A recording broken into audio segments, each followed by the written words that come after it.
Okay, guys, so we are live. So for those listening at home, welcome to the Dungeon Musings YouTube channel. My name is Kevin Madison, and I'll be your friendly Valiant Master today, because today we are carrying on with our Coldpunk mystery called, I know you may be expecting, Kev, is it on a Sunday and we're playing a Coldpunk adventure? This is not the Spires of Paradar campaign that we play on the other Sundays. This is a wholly different adventure set in a wholly different Coldpunk setting.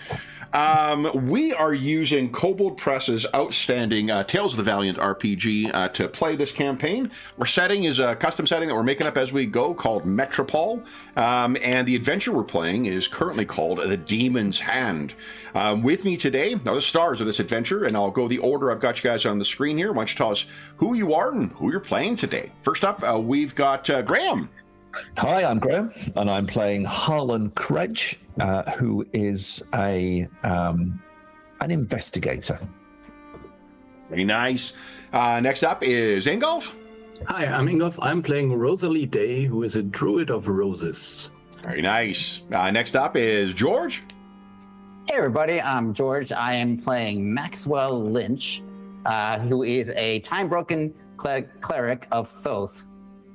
Very nice. And last but certainly not least, joining us is David. Hey everyone, I'm David. I'm playing Brother Ulysses Lynch, a Shadow Touch Paladin. Very nice. So, guys, this is Chapter 3 of The Demon's Hand. What has happened thus far? I may have some visual aids to assist with this, and I think while we're waiting, why don't we head over to the Three Feathers and we can You mean have the office? The office. Precisely. So what has happened thus far? I mean, Graham, you're the one who's played all of the sessions so far. Do you want to give your perspective on how this all got started? Yeah. Let me try and do that. We'll try and keep it as succinct as possible. There's a lot of people involved, or claiming not to be involved. So we have a theft in its easiest description. The theft is of something called the Demon's Hand. It's a knife. It's an Arthurian knife. It dates back millennia, and it has upon it a curse, or it has a power, and it is worth a lot of money. The complication, we think, this is a strong supposition, is that the people who've hired us are the insurance brokers. They're the people that insured the item with the noble family who have it.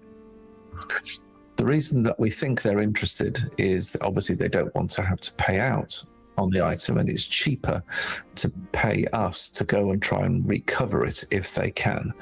That's in its simplest guise. The more complicated piece is that there is evidence that the sort of son of the noble family, who is looking to do things on his own a little bit, may well have orchestrated the theft of the item to claim the insurance money and thereby get his money. This has become more complicated because the gentleman who stole the item, Rodney Weston, a burglar of reasonable skill but indeterminate wisdom, has unfortunately pegged it. And he had spent his time, clearly, after having taken the item, trying to sell it in a variety of guises, both locally with various ne'er-do-wells, and then we're not sure, but certainly he was heading out of town to a very interesting district, the Creedon Hill district, I think. Where he met his end, for sure. That's where he met his end. I'm sorry. Yes, that's right. Your theory is that he was taking the train up to a place called Cloverton, which is near another coastal location called Rawcliffe Banks, that is a notorious smuggler's kind of den. So they expect that he would have headed out of there, but where his body was found is 2 days from the stop before Cloverton, a place called Thistleton. And he seems to have departed in Thistleton, gone overland for some reason, perhaps trying to reach Rockcliffe Banks that way. And then his body was found without finding the demon's hand. And our timeline is something akin to this. The item was quote-unquote stolen 5 weeks ago. He left town having failed to sell it locally within the city 2 weeks ago. He would have... no, this can't be right. Thistleton Station. His body was found a week ago. Yeah. That's right. In Cloverton, which is 2 days' ride off the train line from Thistleton Station. That's right, 2 days. That's where my 2 days comes from. So we have a variety of groups locally who are involved. We have had research from the university, Professor Zolly Griffin. She has provided some support in terms of understanding what it is and where it comes from, the Karatan dynasty specifically. That's what her interest was. It's an Arthurian thing, but she was a particular specialist in that area. Not necessarily the same thing. Okay, right, okay, thank you. The Lord Rush Nisbet, incidentally, is the owner. This is the quote-unquote owner who's lost it. An aristocrat that mixes in occult circles.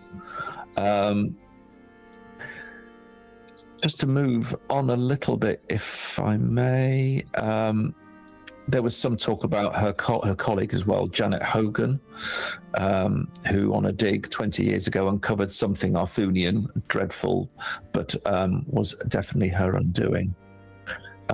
Curses and other nasty things.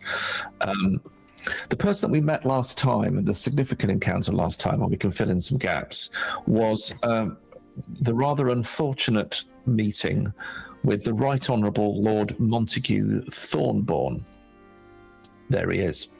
Now, Lord Thornborn is near royalty, an older gentleman, feared and noted as a member of at least one or other, or owns one or other diabolical secret societies, were believed to have some necromantic capabilities as well. He cursed us, or tried to, leaving a coin of significant power, which after careful handling, we got to the university, and particularly to a further friend, Professor Honora Bethune, there she is, who was able to effectively deal with the coin by, now was it a portal, some sort of portal? It was effectively kind of like a purse or a coin purse of devouring.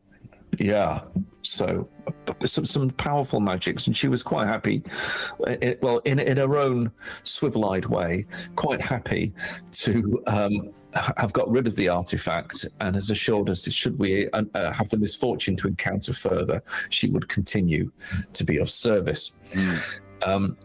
Was one person from your first session as well?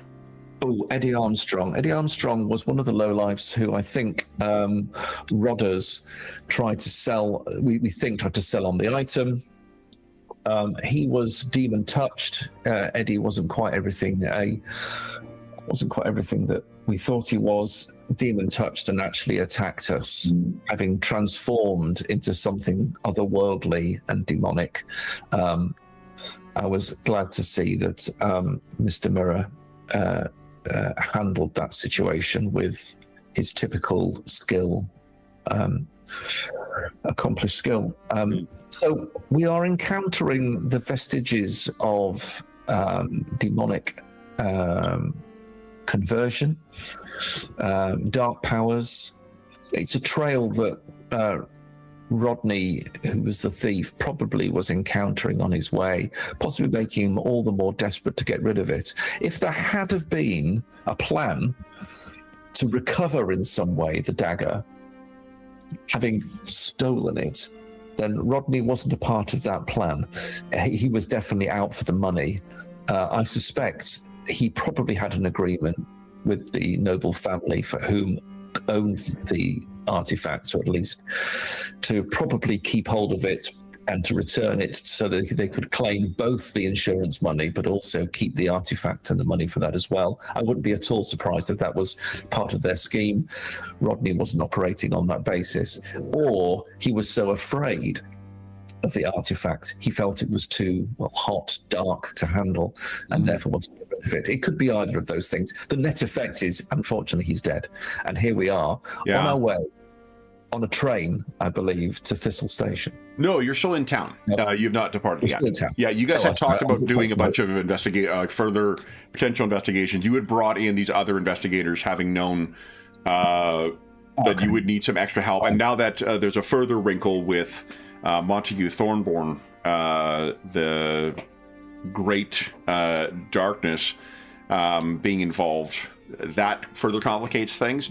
One other person you did meet. It does complicate it further for me. I have a couple of investigations on the go. I'm just trying to find her name. The missing Felicity Moore. Felicity Moore. Yeah, daughter of an old criminal inclined friend.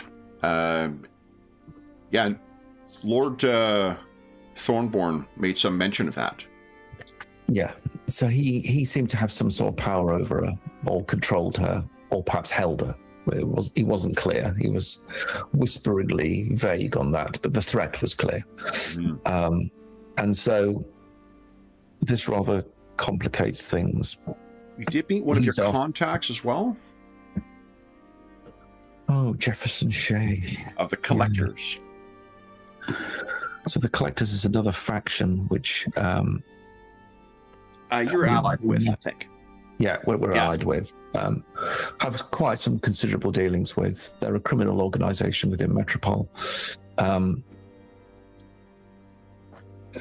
it could be a useful contact going forward as well. So where we... It's okay as a summary. That's terrific. No, fantastic summary. David, have you any questions about what you've learned thus far? No, that's all good. Okay.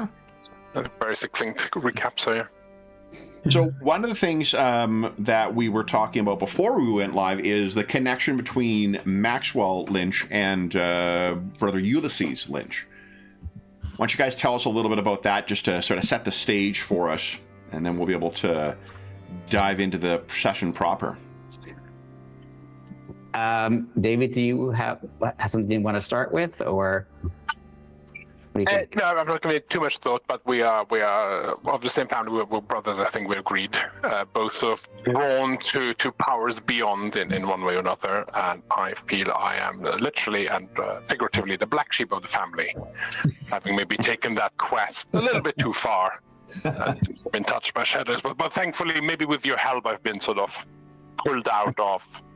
And one idea I had when I watched the second episode was I was probably in one of Thornborn's secret cabals.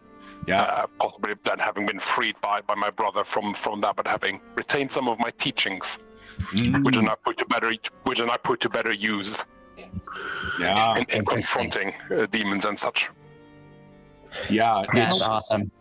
How does either myself or perhaps Rosalie, if your connection is more with Rosalie, how do we know you? What connection? What brought us together? No, Maxwell or Ulysses? I don't think you guys know Ulysses yet. My thought is that Maxwell will bring in Ulysses, knowing that Thornborn is at play here. That may be the reason for you guys to reach out to him. Great. In which case, it can be very suspicious.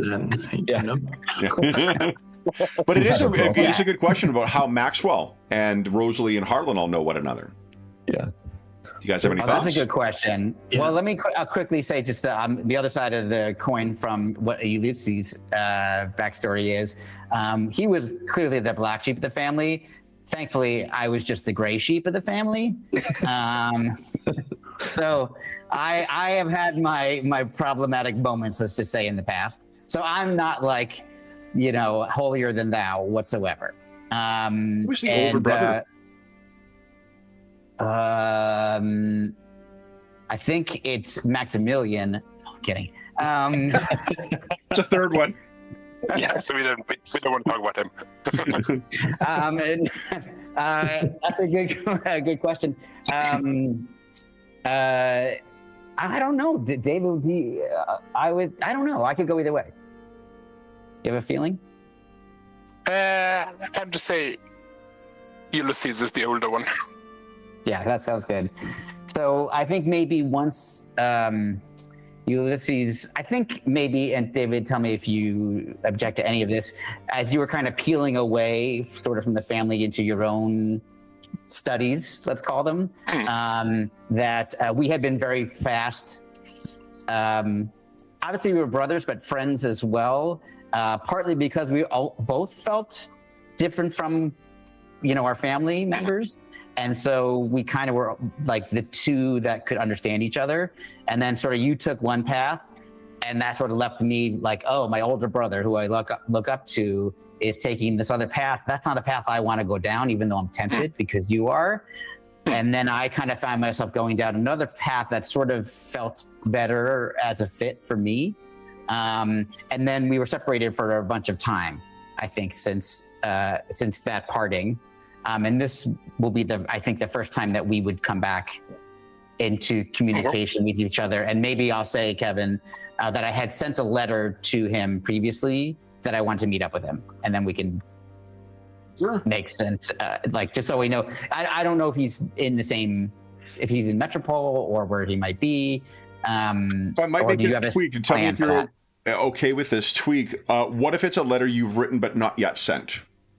Like you've been on the cusp of kind of like, I want to reach out, I want to reestablish things, and then you just have not yet come to that point. I take it. Yes. Ulysses does not know what's happened to you, the time unstuck thing. No. Okay. And I think that's one of my elements of the resistance that I have to sending that letter. There's a lot of things going on, and I have to explain a lot. And I do want to reconnect, but I have that resistance. So I've written this letter, and I keep almost putting it in the box, in the post to but then I don't. What if then Harlan is the one who tracked down where Ulysses is, and that's why you know where his current location is, and because Harlan is the investigator, perhaps he found it, gave you the address, you wrote that letter, and just have been waiting to mail the thing. And I think it would be cool if Harlan deduced that A, I had a brother. B, I had a letter that I kept not sending to him. C, was able to figure out where that brother was right now. And this all happened in mere moments of time in his head. And then eventually he's revealed to me like, oh, your brother is in this location, and then kept moving. Waiting for the moment to pay that off for you. Okay. Yeah, exactly. Rosalie, okay. What do you think, Rosalie, what brought you into the circles of Maxwell and Harlan? Yeah, I don't know. So I think Rosalie is somehow, so her grove is outside the city. And I think whenever Harlan has to do cases which are outside maybe, and more related to nature, she is an ally. He wants at her side maybe. Okay. And maybe we met in such a case. Some thing where basically she was stumbling about on something that was happening somewhere where nature was threatened by some demonic thing or so, and Harlan involved was investigating on a different route the same phenomenon, and then they met there and basically found that they had common ground sometimes. Harlan, does that work for you? Yeah, great. Okay. Then we are opening on, there is the potential destination of the train station at some point, but we are dealing with the near possession or cursing that Lord Thornborn has just invoked on you. Where do you think you guys... Kevin, before you go to that part, could I just add in how I think I met Harlan? Sure, yeah, absolutely. If that's okay. So, and Graham, tell me what you think about this. I feel like I was, I I mean, yes, I am lost in time in a way, like actually, but I'm also lost in general. I kind of left my family. I don't have my older brother. Like I sort of come out of this event that has transpired that has changed me. I'm not like anybody else. I'm a little bit strange to begin with, and this has not made it better.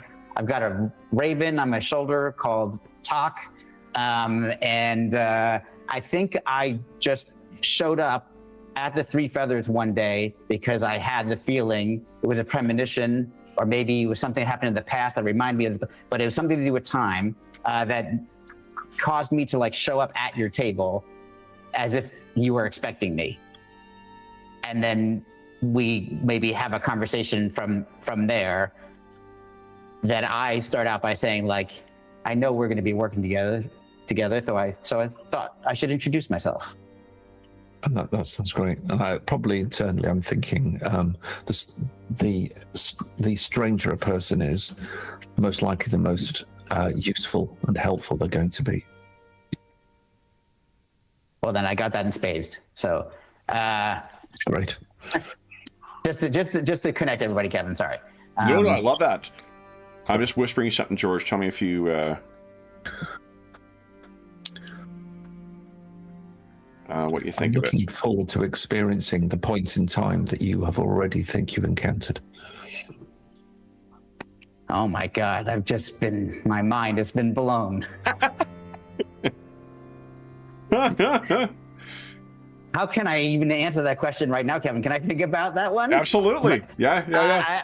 That is, Kevin just gave me something freaking awesome, which you guys will all find out soon. But there is a very, very good reason why this whole campaign is called the Harlan Kredge Mysteries. That's all I'm gonna say. That is awesome. I'm putting that in my notes right now. Okay. I love it. Awesome. I love it. Okay. Okay. Very cool. Okay. So then, unless there's anything else you guys want to discuss or you want to add, Ulysses, what do you think the last thing you said to Maxwell was? Given we've just said, I assume it'll have been something about not following me. Got it. I imagine it's just something like trying to keep him away from the sort of darkness I was, drawn to. So it probably had but it's a protective older brother, Yeah. It might look cool. It is cool, dangerous, but it's not for you. Sort of way. And which obviously made me want to do it more. Yeah. Am I right in thinking that Ulysses has been spending his time kind of like hunting supernatural dangers within Metropole? Yes, I think it's seen as some kind of Witcher, almost like some monster hunter. Yeah. Vigilante-esque figure like that. Love it. Okay.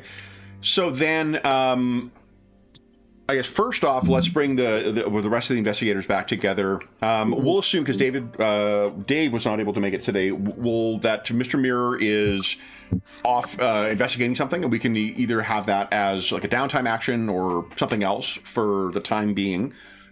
Okay. For the rest of you, what are you guys making of what's occurred thus far and what you've learned from the professors, Professor Griffin and Professor Bethune.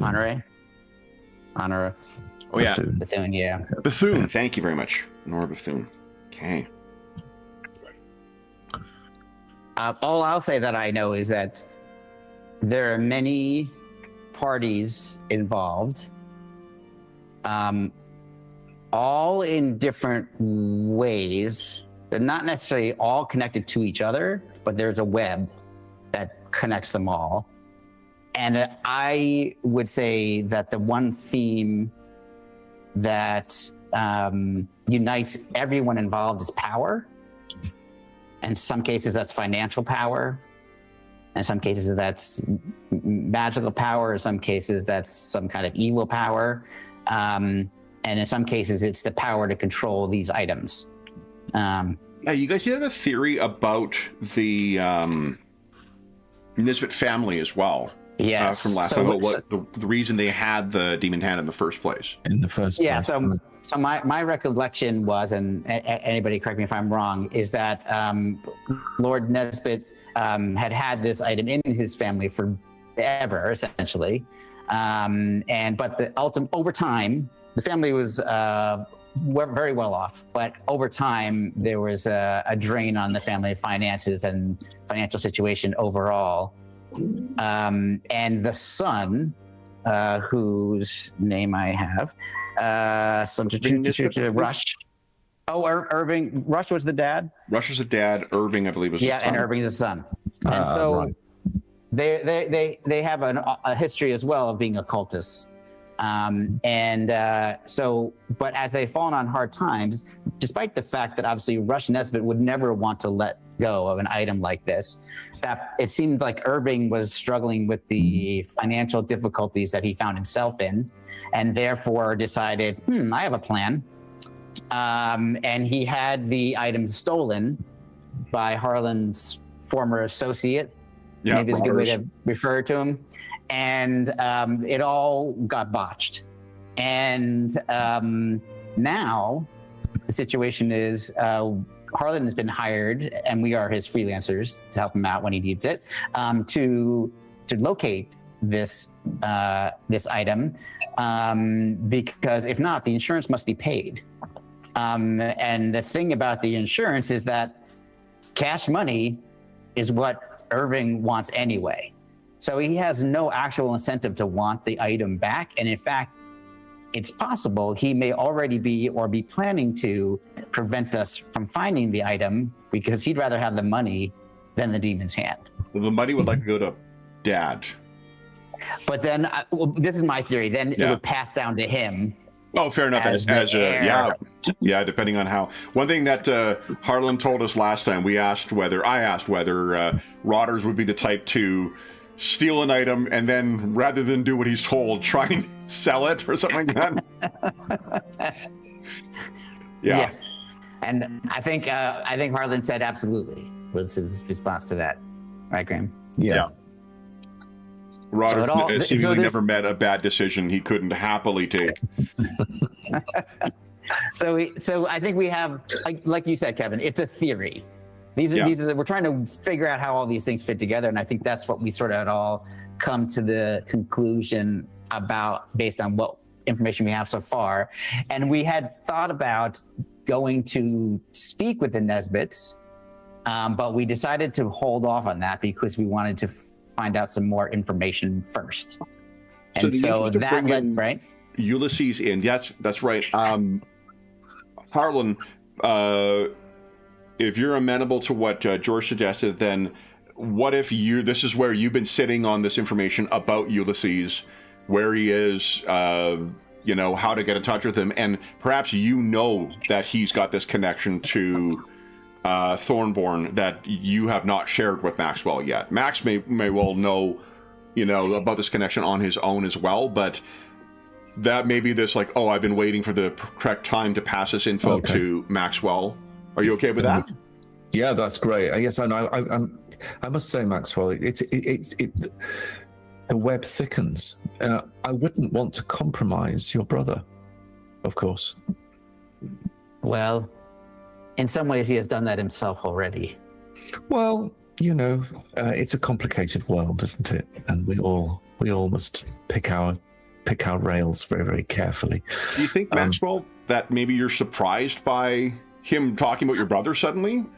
That's true. I feel like we hadn't had this conversation whatsoever previously, so I literally am taken aback. Does your hand perhaps go to where that letter is? Totally. I think it's an unconscious, instinctive move in my pocket, and Talk squawks, and I'm like, he is good. It's not a familiar. He's just talking to a bird the same way I talk to Anna Banana. Exactly. I talk to this mechanical dude, so That's true, Mr. Right, and he doesn't even talk back. So I think in that first moment, that's what happens, and I have that surprise. But I know Harlan, So very quickly, I get over the surprise and go to the fact that, like, I should have known that he would know all about my brother and what he had gotten into and all those things. Because not just that he's a sleuth, but also he knows the city. He's been involved in lots of mysteries involving things like this, like of the occult and etc. So it shouldn't have surprised me, but it did for that brief moment.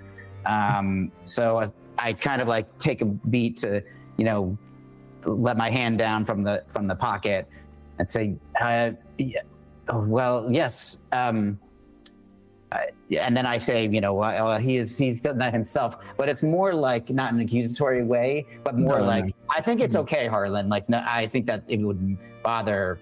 I think it makes total sense, and no one would be unhappy about bringing him in if he will be willing to help. His connections, we have to see, because Ulysses will be skilled. We have to see his connection to Thornborn as an advantage rather than a encumbering complication. So we shall see it in those terms, and it could be that Ulysses knows something a little bit more about some of the other, should we say, side issues that have emerged very, very recently. By the way, could I just check, how are you with your brother at the moment? It's a difficult question to answer precisely, but I would say only because we have not spoken for quite some time. But I have wanted to reach out, and we did not end on any negative terms or anything like that. I think we probably both have changed, and in certain ways we'll have to get to know each other again. But once we do, I look forward to reestablishing the relationship we once had. I could see that. I could see that in the way that you described him and the speed with which your hand went to the letter over your heart. What Oh, right. Of course. Rosalie, this, I believe, is the first you've heard of Maxwell having a brother. Yes. I've never heard you even talking about having a brother, Maxwell. Well, yes, that was, of course, intentional. It's very difficult to explain my brother and the path that he chose. Okay. So... which is why Harlan is rightfully wondering if he may be of aid to us now on this particular case. But I feel like I know him well enough to know that whatever may have happened, whatever may have transpired since I saw him last, he's still the same person underneath it all. And that's a person who cares about others. So I think he will be I will say this, I do not see him being problematic in terms of his helpfulness. To Ulysses cutting down a bunch of orphans. There's blood all over his face. Okay. But I've been known to be wrong. Well, Yeah. the stakes have been raised. Sorry, go, Rosalie. No, I will just. I will just wait and see and let his nature reveal itself. Then. I think that's a fair way of looking at it. One tidbit I think I'll throw out for you to consider as well, Ingolf, is your grove that you spoke of, the Grove of Roses, I think has such a old and strong connection to Metropole that as part of its coat of arms, Metropole incorporates roses quite distinctly in it. So while you may be the Metropole may be experiencing a period of transition as it moves to industrialization and whatnot, that is one of the fundamental sort of sources of power of the ruling class here. Oh yeah, I see. So Ulysses, Metropole is, we're making this up as we go. Anything you can think of as kind of, Victoriana style kind of stuff would probably be present in this setting. It is a humanocentric setting, so we don't have other species other than sort of like people changed by circumstances or magic or whatnot. And forgive me for repeating this yet again, but the setting is a coal punk setting, so we're tending to view it from the perspective of the working class and the poor and the those who are laborers, as opposed to the sort of glittering height of technology and whatnot from a steampunk perspective. With that in mind, where would they find Brother Ulysses if they were to go looking for this? Where has Harlan Kredge uncovered, or what has he uncovered as the place to reach you? Is it a hideaway? Is it a local pub you hang out at? Is it a church where you go to pray? Is it a park that you favor? Is it a bridge you sleep under?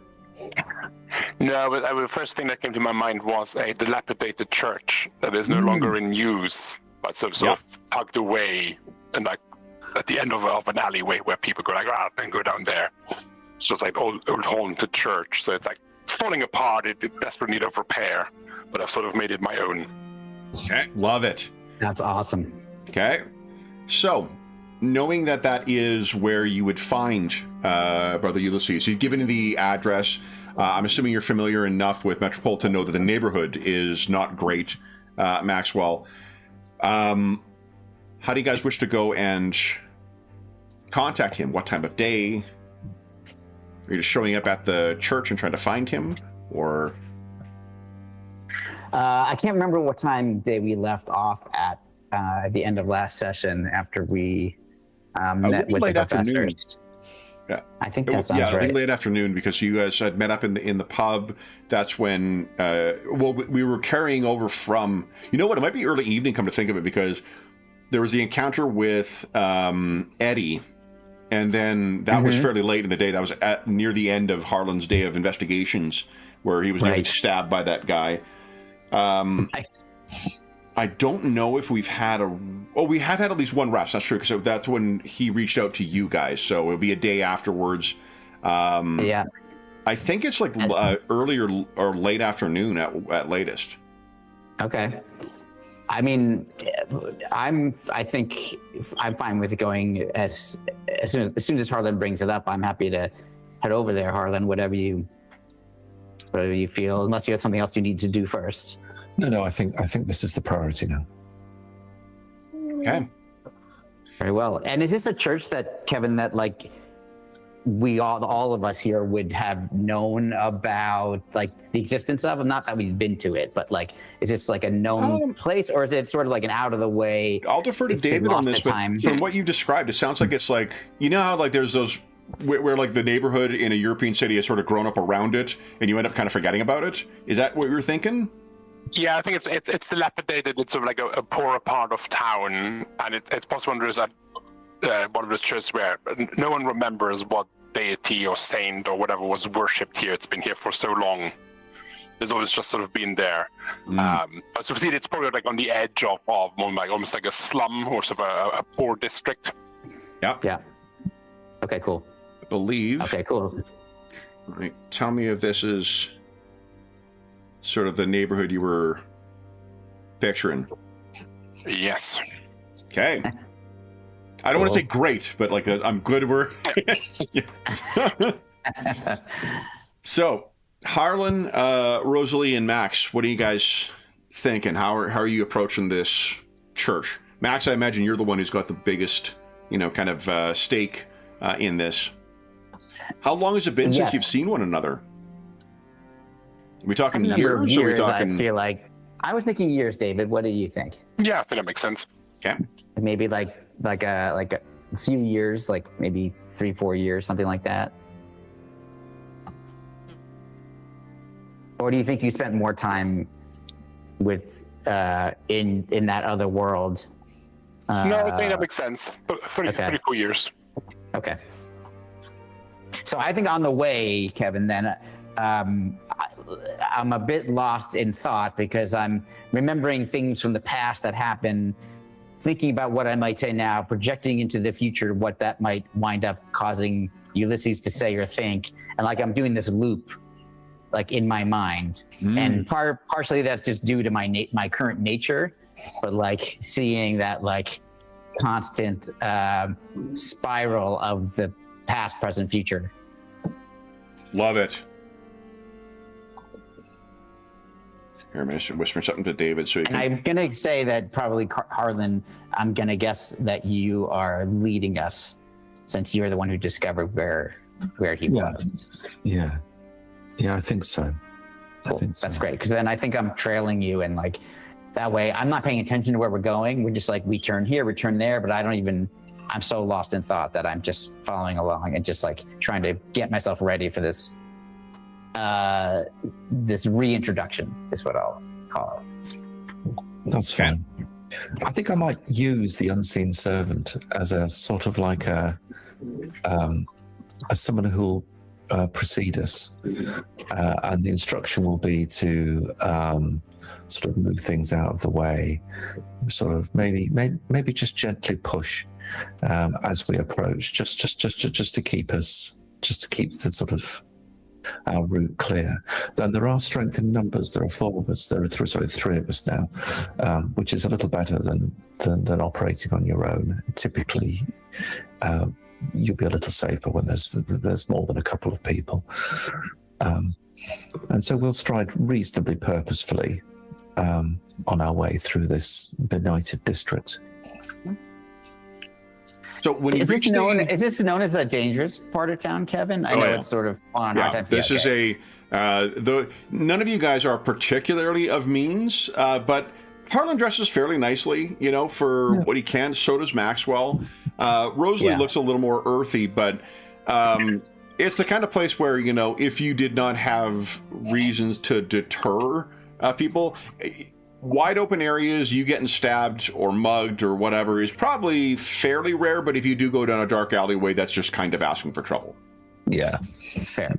So, fortunately, this church is not located down a darkened... Oh, wait a minute. Let me check my notes. Oh. Sorry. That's nothing I can do about that. It says it right here in these rules that we're making up as we go. That... So, when you reach the way to the kind of entrance to the alleyway, there's a lot of folks who are like, you are looking very out of place, I guess is more what I'm getting at in this area. I think Harlan is certainly probably of the 3 of you is the most comfortable making his way around this type of neighborhood, only because he walks in all sorts of, from the corridors of power to the alleys of slums is his thing. I believe that's the tagline for the series. It's right on the poster. Yeah, exactly.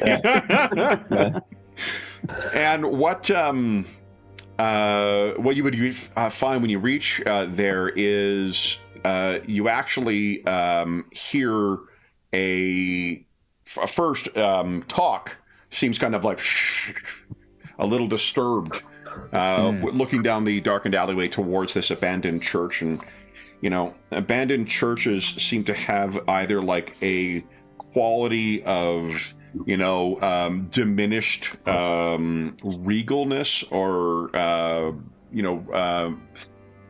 kind of like statuesque quality to them, or they have a sinister cast to them, and it sounds like this has more of the latter. I think that's actually maybe one thing that talk does for me, which is to keep me grounded into the present. Okay. He's like, hey, look at this. And then I'm like, oh, yes. Yeah. So it is Harlan. You were the one when you get there. You can hear the bird talk, kind of bristle on Maxwell's shoulder, and you can hear a sickly mewling. It sounds like a horribly distorted cat's meow somewhere in the shadow of that alleyway. Okay. You tell it's not far off from you. So if you... The shadows that are cast in there make it difficult to see, but you've got that incredible passive perception, so... Right. You can tell there's something stalking in there, but it doesn't sound well. Okay, so it sounds natural. It sounds like a cat that is very, very ill. Like the raspiness to the quality of the meow does not sound well. Okay, all right. Well, it doesn't entirely surprise me in this district to have stray animals unwell, so I shan't take that as particularly suspicious, though. Okay. So, who is taking the lead, making their way down the alley? That'd be me. Okay. Harlan, you take about 3 steps down the alleyway, and then something with the confidence that can really only come from the worst behaved cats steps forward and hisses at you. However, there's something unusual about the look of this cat. Dear. Slightly unwell, yes. And from the kind of ambient sounds you can hear in the alleyway, it does sound like there are a few others of these that are somewhere between here and the remains of the church. Your perception is high enough as well. Your passive perception, Harlan, I believe your passive investigation as well. Yeah. Someone has set a very careful line of rock salt around the entrance, the threshold of going into the church.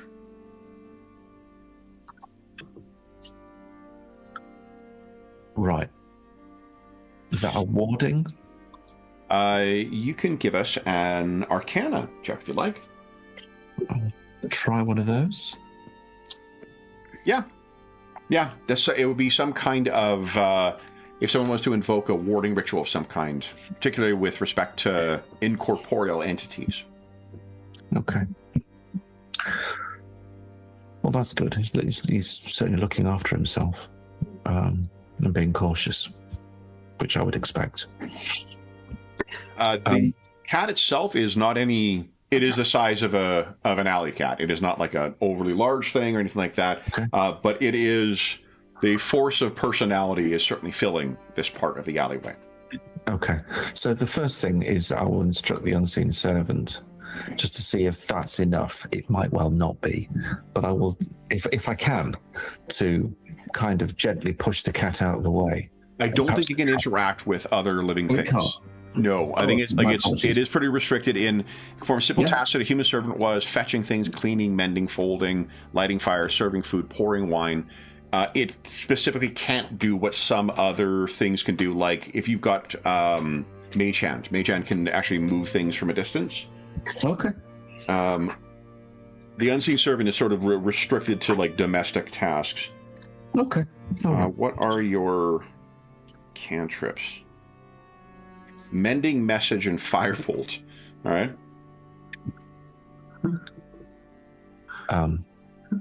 Is it?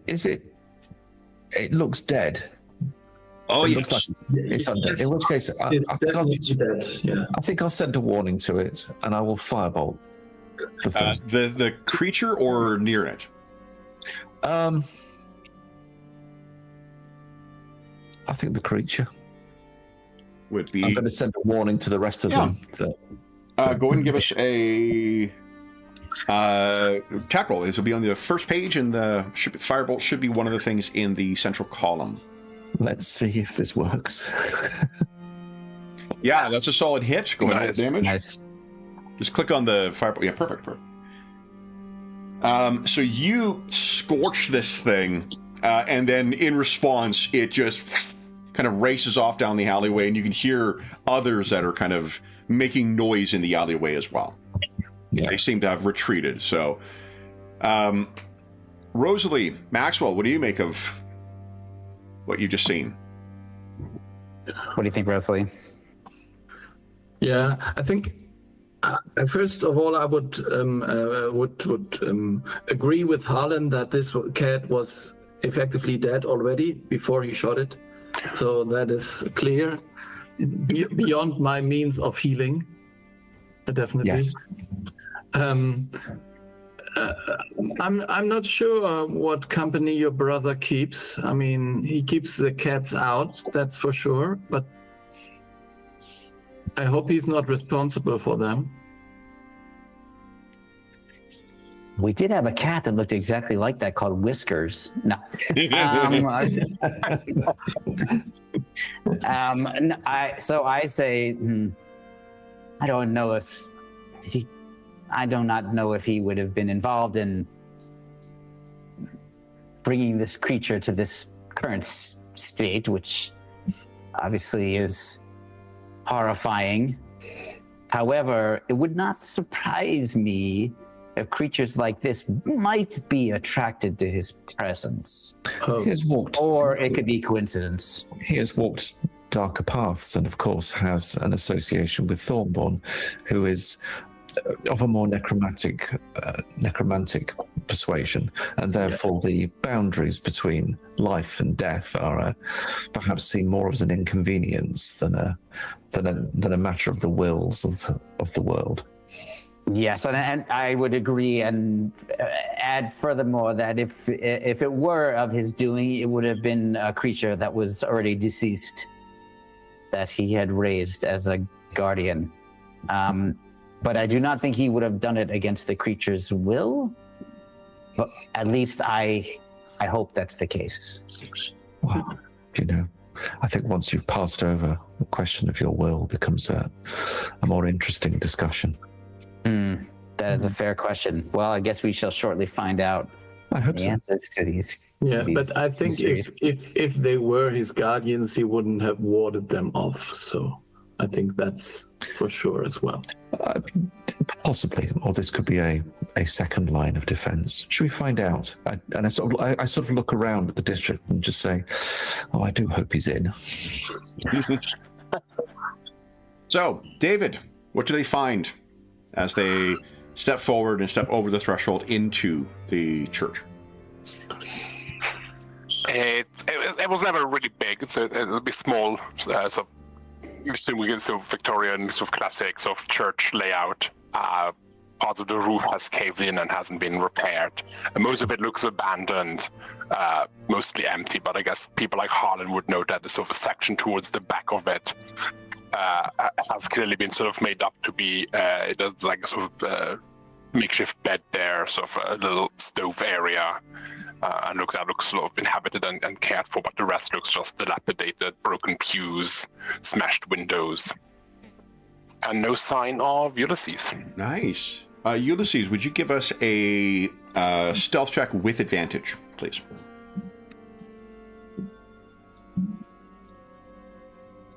So, Harlan may actually, first off, you get a point of luck, because Harlan will know where you are concealed. Rosalie and Maxwell will not.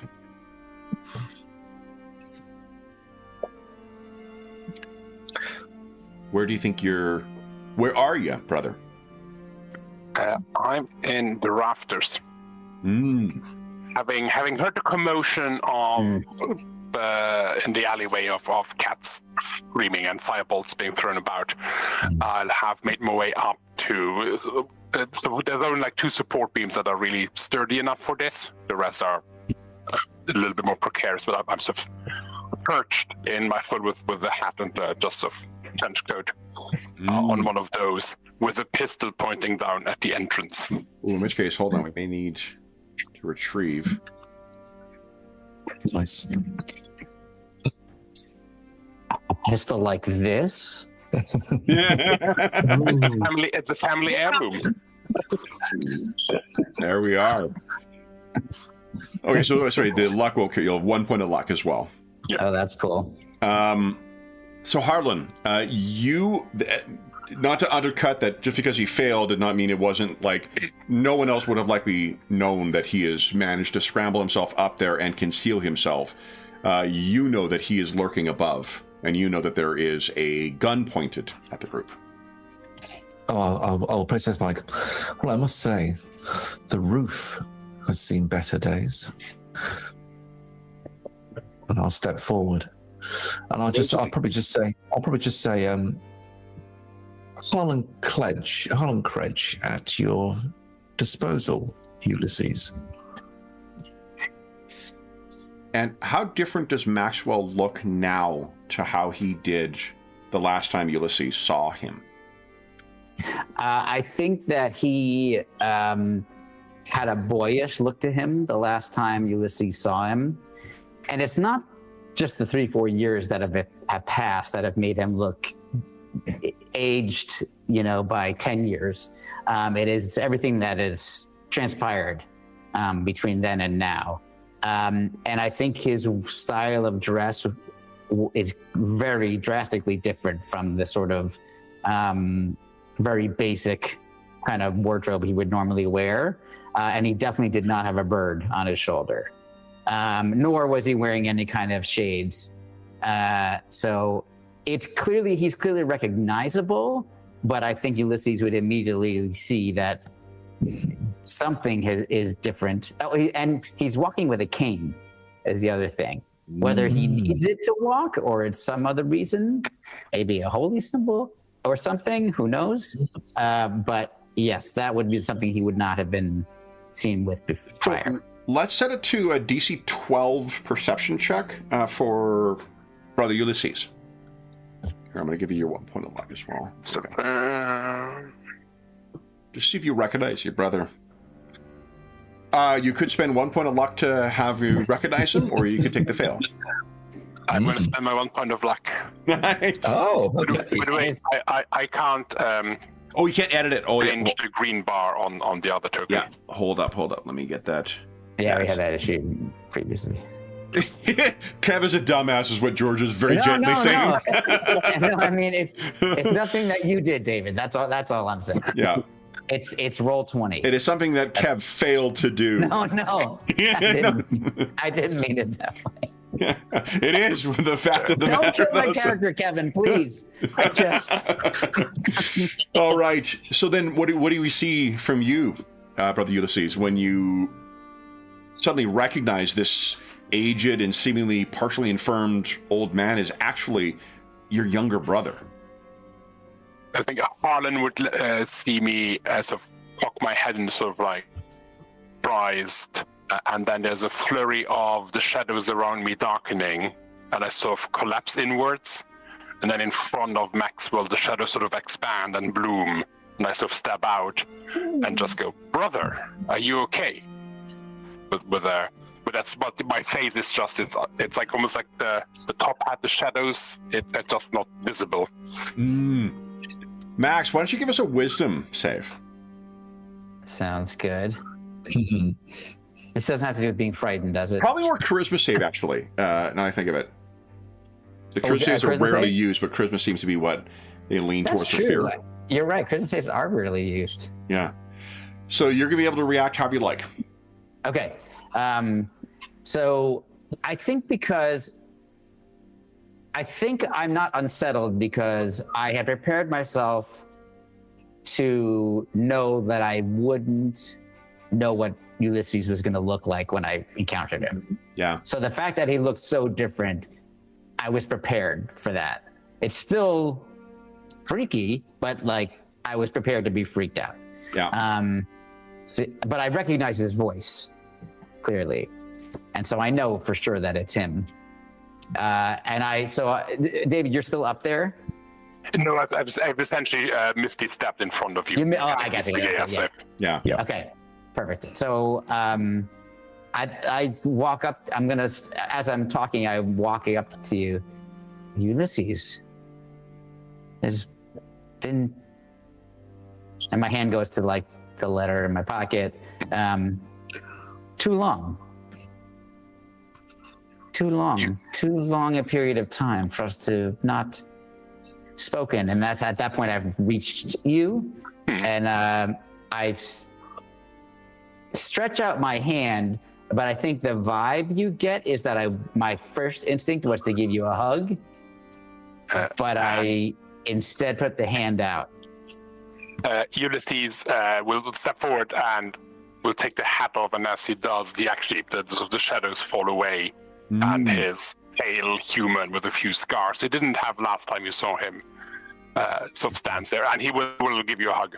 You know what we'll do? You'll have both things. Why don't you place kind of next to Maxwell, whichever one you are.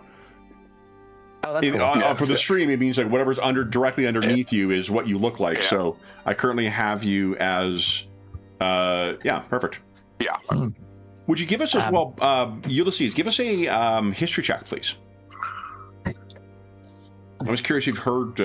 DC 10. So the name Harlan Kredge, it's been in the papers. You don't know if you've necessarily read them in great detail, but he's a detective that's been written about in the papers.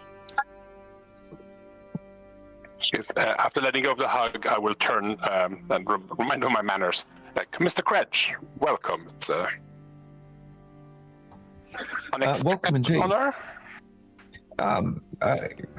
What a charming place you have. Although I have a certain worldly wisdom, perhaps yourself or perhaps Maxwell, indeed Rosalie, although I appreciate this may be of a different sphere. Do we know which deity in whose house we are currently standing? You could give us a religion check, Harlan, and you can add 2 to the result. Indeed. Unless do you have proficiency in religion? I do not. Okay. So it is just the 2. Yeah. Okay. If I make the roll, so it's only 11. An 11.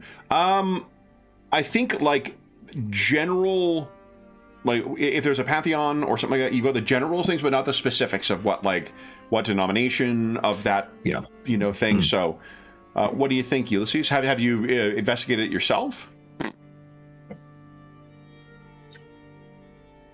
If I see Harlan sort of quizzically looking towards the back where maybe like a statue of a deity or some kind of would be, he'll just sort of glance back and say, the locals just refer to her as the Mother of Mercies. Like, it is not my building. I'm merely repurposing it. Of course. Please come in. I don't have much to offer, but.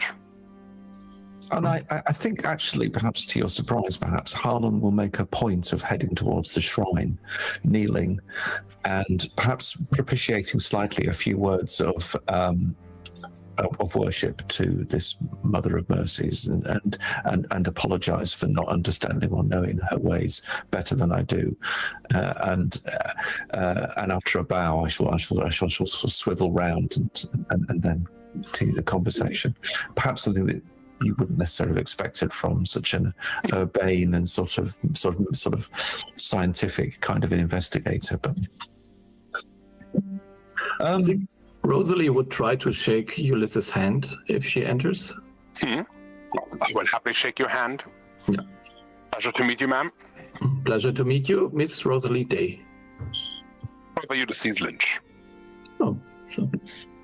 While all of that kind of conversation is happening and and everything that Harlan was talking about with regard to this place, I think the whole time Maxwell has just sort of been standing there, like staring at his brother, like just mesmerized.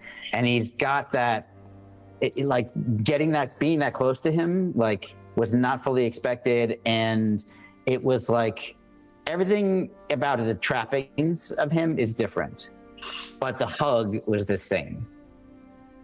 And like his heart is beating fast of like this reconnection that has gone better than he could have hoped. Mm-hmm. And so he's sort of like, he's not staring at him like, what's wrong with him? He's staring at him like, I'm back with my brother. Like, I almost can't believe that this is happening. I didn't know if this would ever happen. So I'm sort of like a bit out of it as all this is going on. Ulysses, or maybe it's Harlan. When you are returning from the, you're offering your prayers up to the Mother of Mercies, you hear once again another sound from a cat, and seemingly just on the outskirts of the church, the back. Once again, and you sort of turn over, and it does sound like there are, maybe this is just recent paranoia, it does sound like there are cats on either side here. Right.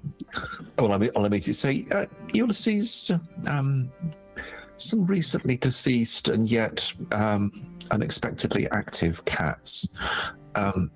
Friends of yours, used to them around here? There seem to be quite a number. We encountered them on the way in. I find them useful as warning signs. They don't like being disturbed. Why? Have you heard them? Just bear with me one moment here, Ulysses. Oh, so you got Yeah. Yeah. Which is, Ulysses will not say that. He'll said he'll go like, did you say cats? I did. Beware what's coming your way. I did. And Ulysses will sort of take a step back and put the hat back on, and sort of and reach for his blade. Okay. You didn't have any other guests, did you? Well, not consciously, no. You might be about to have a visitor I would rather not have here, but... Did you guys close the door or leave the door ajar to this church? What works best for you, Kevin? Well, I guess the question is who was last to enter? Do you think, so obviously not Harlan, so between Rosalie and myself, what do you think, Ingolf? Yeah, I think if I was the last one, I would have tried to close the door, but maybe I did not succeed because she is. No, I think you did.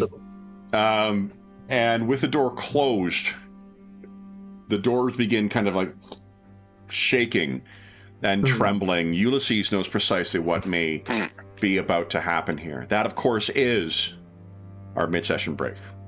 So. Why don't we take our mid-session break? You got me that time. For those listening at home, we'll be back in about 5 minutes.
Okay, remember to unmute myself.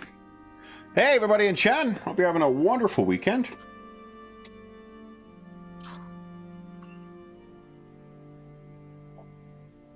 All right, I can actually get something ready for you here. Nice. Let's see here. I'll wait till you see I did. But, I did I picked this one up, Kevin. Oh, nice. Yeah, yeah.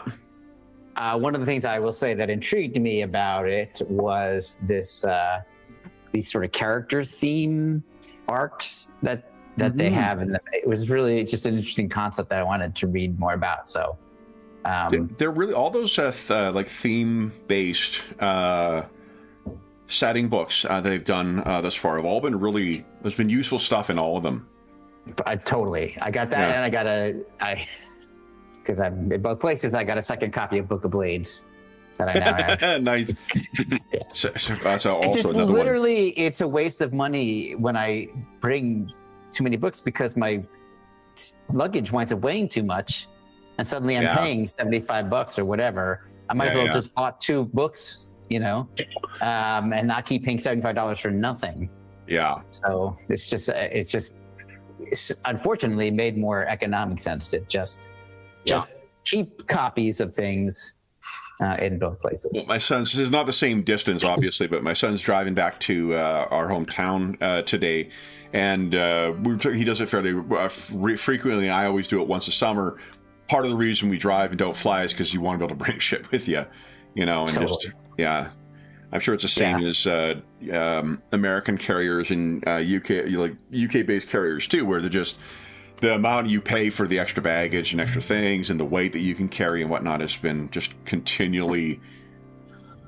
Yes, and the problem I have, the good and the bad of it is that I have, because I fly so much, which I hate to do to begin with, but I have to do it anyway. I have enough of a status on, I only fly on one airline, that I can get the first bag for free.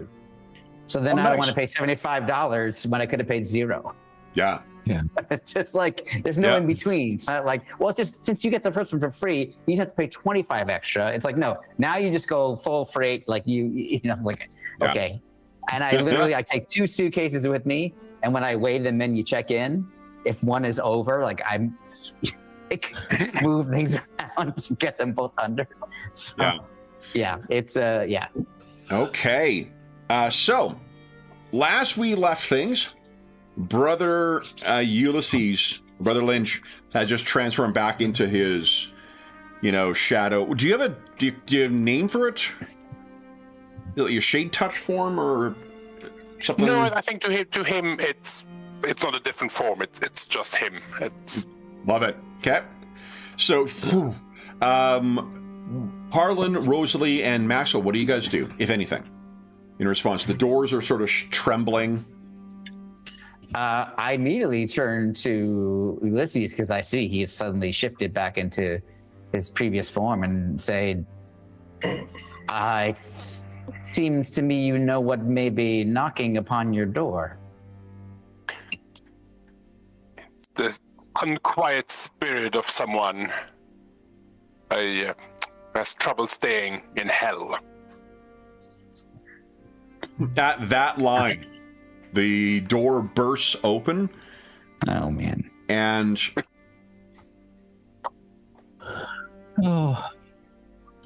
this gentleman is coming in. And let me bring him to awesome. The page here, and a little jump scare for George. Let's roll freaky. Some initiative. Alrighty. Hey. I'm going to test out that not clicking my tokens. I can't remember. Yep, it works. I think it works with these ones, yeah. Yeah. Okay, yeah. Let me see. How did that... for him? Aha. You know what? I think this is not including my prescience from my time broken, which is I add my proficiency bonus to my initiative because it looks like it'll be under the cog. Yeah, it looks so let's like. See here. If we go to the, I didn't do that. I was looking at the. Oh, you did it. Okay. No, it's not included in there. So it's a +2. Okay. Yeah. Yep. So it'll be 2 more. There you go. So go ahead and make that change. Thanks. Okay, so that'll give me a 14. Okay. There we go. Excellent. Then, and I don't know if anyone else has advantage on initiatives or any other modifiers. Somebody might. So, did you say something, Ingolf? No, I just said no. I mean, okay. I don't have. So Maxwell, you're the one actually. If you roll a 9 or less, you get to count it as a 10. So you rolled an 11, so you're be 13. Yeah. Okay. I'm good for now. Yeah. Who would like to go first? Oh no. Okay, never mind. They're all modified. All right, brother. Lynch, you were up first. You would know that this thing is incorporeal as well, as far as you've faced this specter before. Oh, and I'll put the put a name on it as well.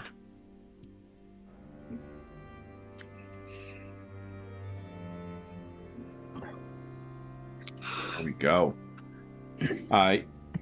Assuming you guys are about 30, like from where you are until where this thing is, it's about like 25 or 30 feet, so within a move, certainly. And Ulysses will sort of just kind of Nolan will then stride forward and try and hit him with his blade. Love it. Okay, go ahead and give us an attack roll.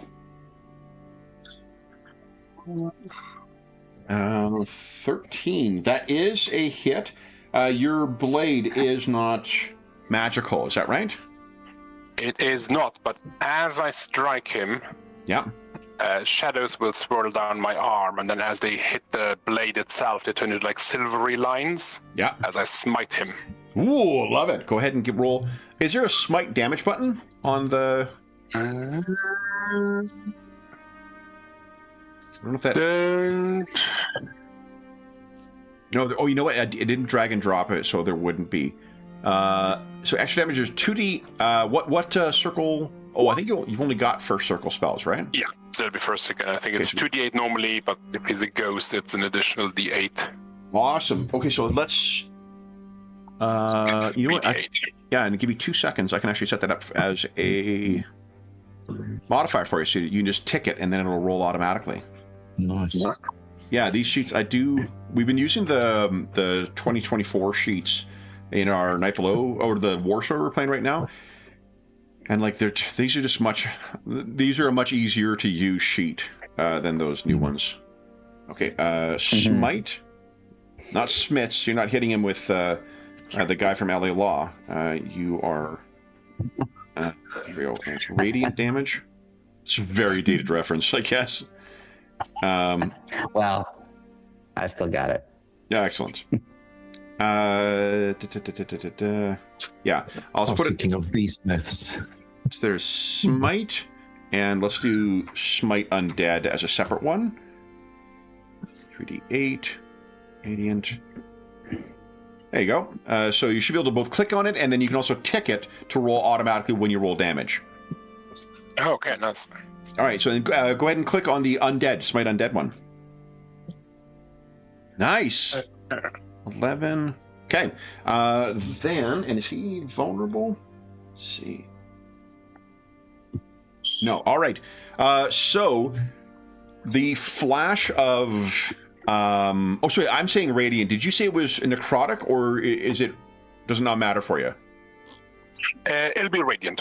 Radiant damage? Awesome. Yeah. All right. Maybe once upon a time it was necrotic, but now that I've changed path, it's radiant again. All right. You still have a bonus action, or was the smite a bonus action?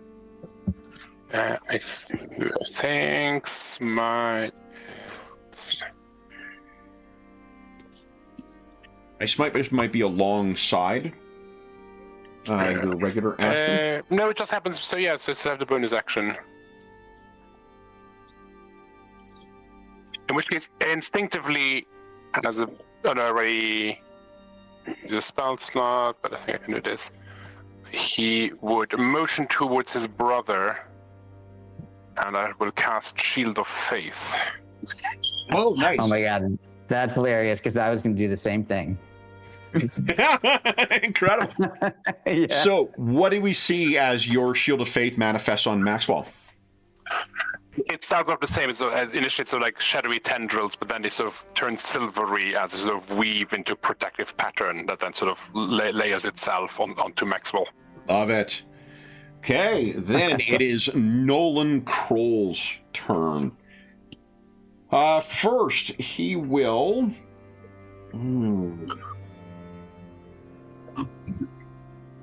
Try and strike you with his bare hands. He's quite a large, at least, and if this is representative of what he was like when he was living, he's quite a tall individual.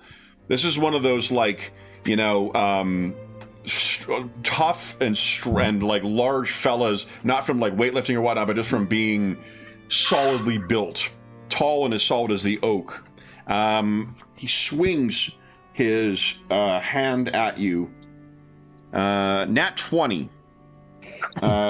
So that is going to be 36 damage, brother. That downs me. Okay, so with a single strike, he batters brother Ulysses. You don't have any reactions, do you? I don't think so. Okay. Unfortunately. No, all actions. Yeah. All right, so he batters brother Ulysses to the ground with his first action, and then which means the concentration on your spell unfortunately ends. Yeah. Then welcome to the game, David. It's been great. Exactly. Then he will turn. I'm going to set this that D20 aside. We'll get a new one. That one goes to the fuck off bin for the time being. And he, I think, gestures on the ground, and like one bit of detritus will swing directly at you, Maxwell. But a 6, okay. I don't think hits you. Nope. Okay, and then.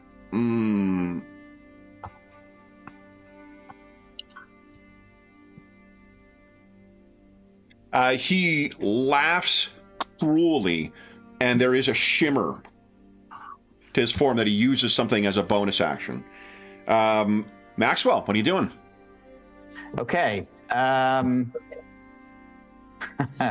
Well, here's what I'm going to do. I'm going to use my Timely Aid, which is a time-broken feature. Okay. I don't think it's worth me putting the whole thing there, Kevin, because there's a lot to it. But Okay. what it does is I use it as an action, so that'll use up my action. Okay. And what it does is it allows me to take an extra bonus action each round if I want to, up to half of my proficiency bonus, so one time. So I'm gonna get one extra bonus action at this level. Okay. So because what I want to do is cast do two bonus actions. Remember, you can only cast one spell per. I can. I should double check. Like, anything you use a spell slot, you can do one of those per turn. Yeah, I was thinking this was. No, you're right. I was thinking. Hold on. I was thinking it was a cantrip. Yeah, it is a cantrip. Oh, great. So what I'm going to do is, but it's not a bonus action. That's the problem. Okay, yeah. So I'm going to go back in time. Okay. And I'm not going to do timely action. I'm going to... The depths to which your role-playing extends, George, is just amazing. So I... and I then cast, as a bonus action, I'm going to cast Healing Word. Okay. Level 1 on my brother. There you go. Okay. Six back. Then I'm going to cast Sacred Flame on this creature that has decided to attack my brother. Okay.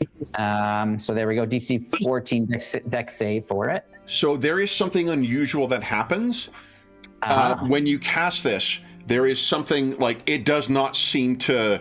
The spell is not able to get purchase on him. You can give us a Arcana check at DC 12.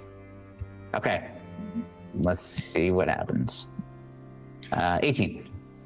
He has shifted into the ethereal. Oh, okay.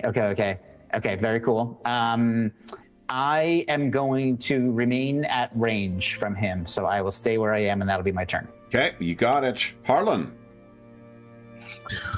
Can I assess what's happened and assess whether the magic missile would still be efficacious?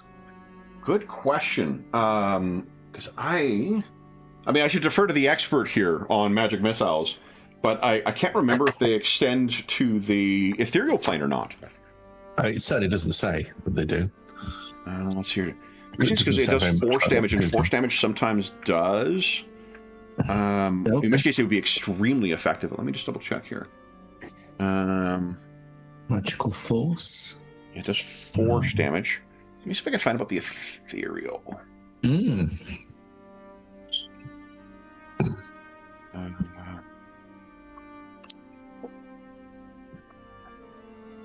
Let's read its ability here.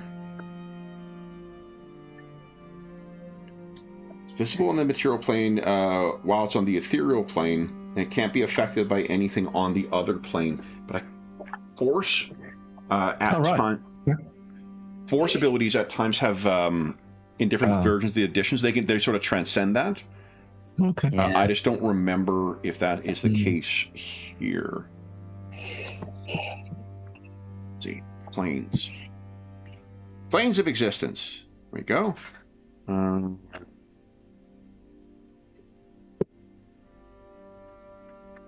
Let me see. Oh, that doesn't help. Okay, it's in the 80s. I was looking at the Game Mastery Guide. Sure. So I wonder if it's in. There we go.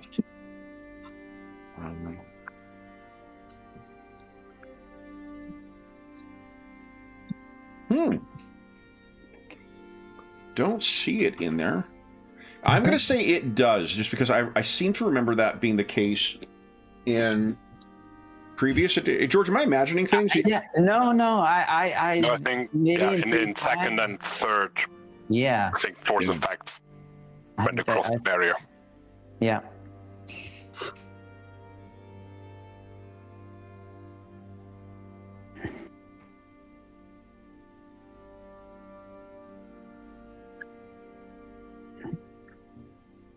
So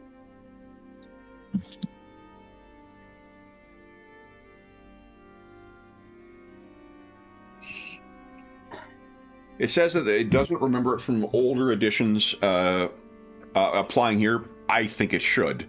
So let's do that.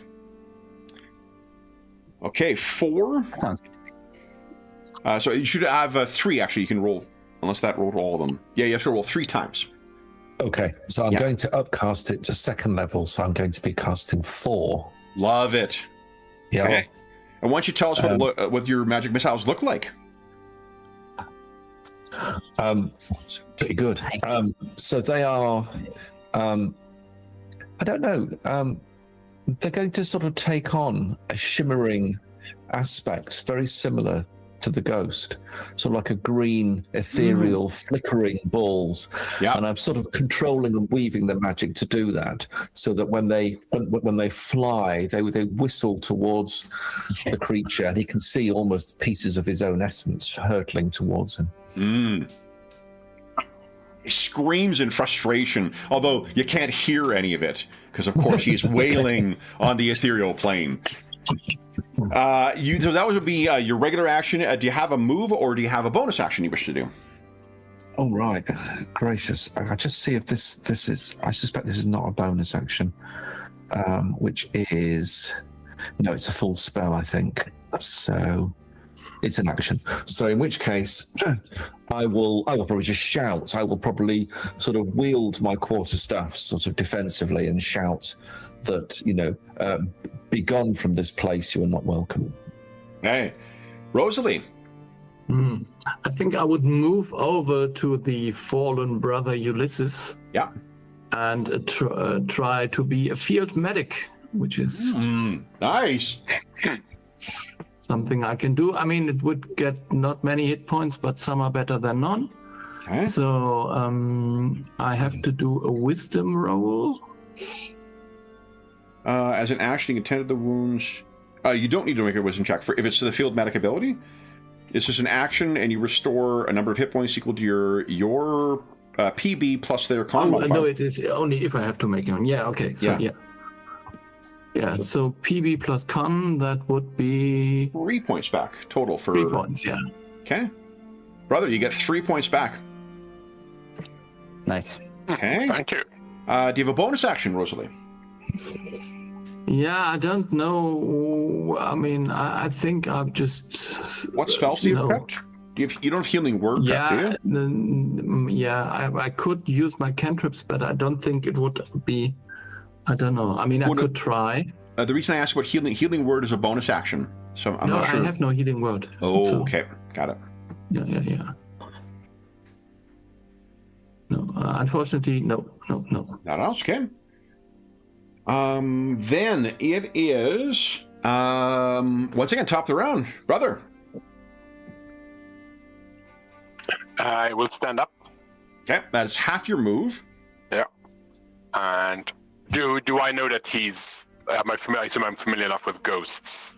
And particularly with this type of specter, you know that this is something they sort of dance back and forth between the different planes to make fighting them particularly challenging.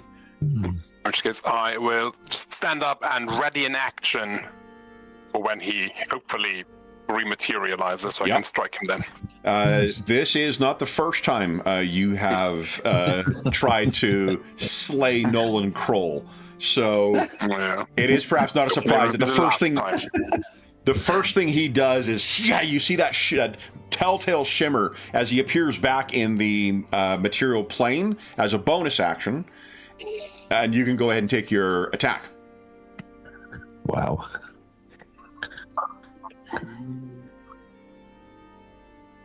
That is a hit. Nice. Are you smiting again? Or I will smite him again, yeah. Go right ahead. Oh, and two-handed now, too. Yeah. So go ahead and roll damage for that, and then tick on the smite undead thing, and it should roll it all together for you. Wow. Yeah, he felt that one. Wow. All right. What do we see as you tear into the spectral form as he appears? So, just more of that sort of silvery, like shadow string to silvery light, and just blazes brighter But so clearly there's an element of something personal to this strike. As he grips the blade in two hands, this is clearly a dance we've danced before, but hopefully the last time, so just like... Yeah. Then he is going to follow through with his attack. Let's not roll a nat 20 this time. That is a 15, which I think is a miss. That is a miss, yeah. Okay, so he strikes you, or strikes at you once, and a second time, a 15 again. So futilely sort of flails at you, but he only has one bonus action. Unless... I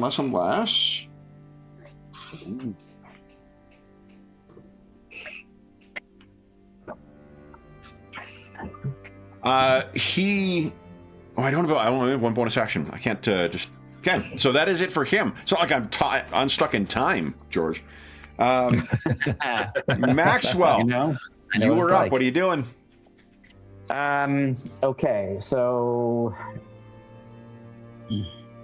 I think I will. Ulysses still looks a bit, quite a bit damaged. So I'm going to start with a bonus action again to do a healing word. So here comes that. I'm just still casting at level 1 just to try to not use up everything. There's 6 more. And then... Is there something we see unique about your sort of your cult of Toth? Yeah. I think that the wound seems to go in reverse. So it doesn't re-knit together. You know, it comes back in like as if you're watching it in reverse of being paused. Nice. And then, since my Sacred Flame was not effective, can I tell if it's on the ethereal plane? Yes, you can. For the way that Brother Ulysses thing, you rolled well enough to know that like that telltale shimmer it's trying to sort of dance between one and the other, appear, attack, and then jump back into the other one. But there is going to be a time where you can't do both of those in the same round. Okay, perfect. So I will then actually cast my Sacred Flame now, knowing that like this may have a chance of working. Okay. So DC 14 Dex save. Dex save. I rolled a 19 for my Dex save without the bonus, so 21. All right, and it's not one of those ones that's half damage, right? This is a... No, I wish. Yeah. All right, so you try once again, and it does manage to manifest, but it's sort of, it manifests sort of near him. You still have a move if you'd like. I'm enjoying being at a distance. Sounds good. And close to my brother. So yeah, that's what it is. Close to my brother is what I want to do. Stay there. What are you doing?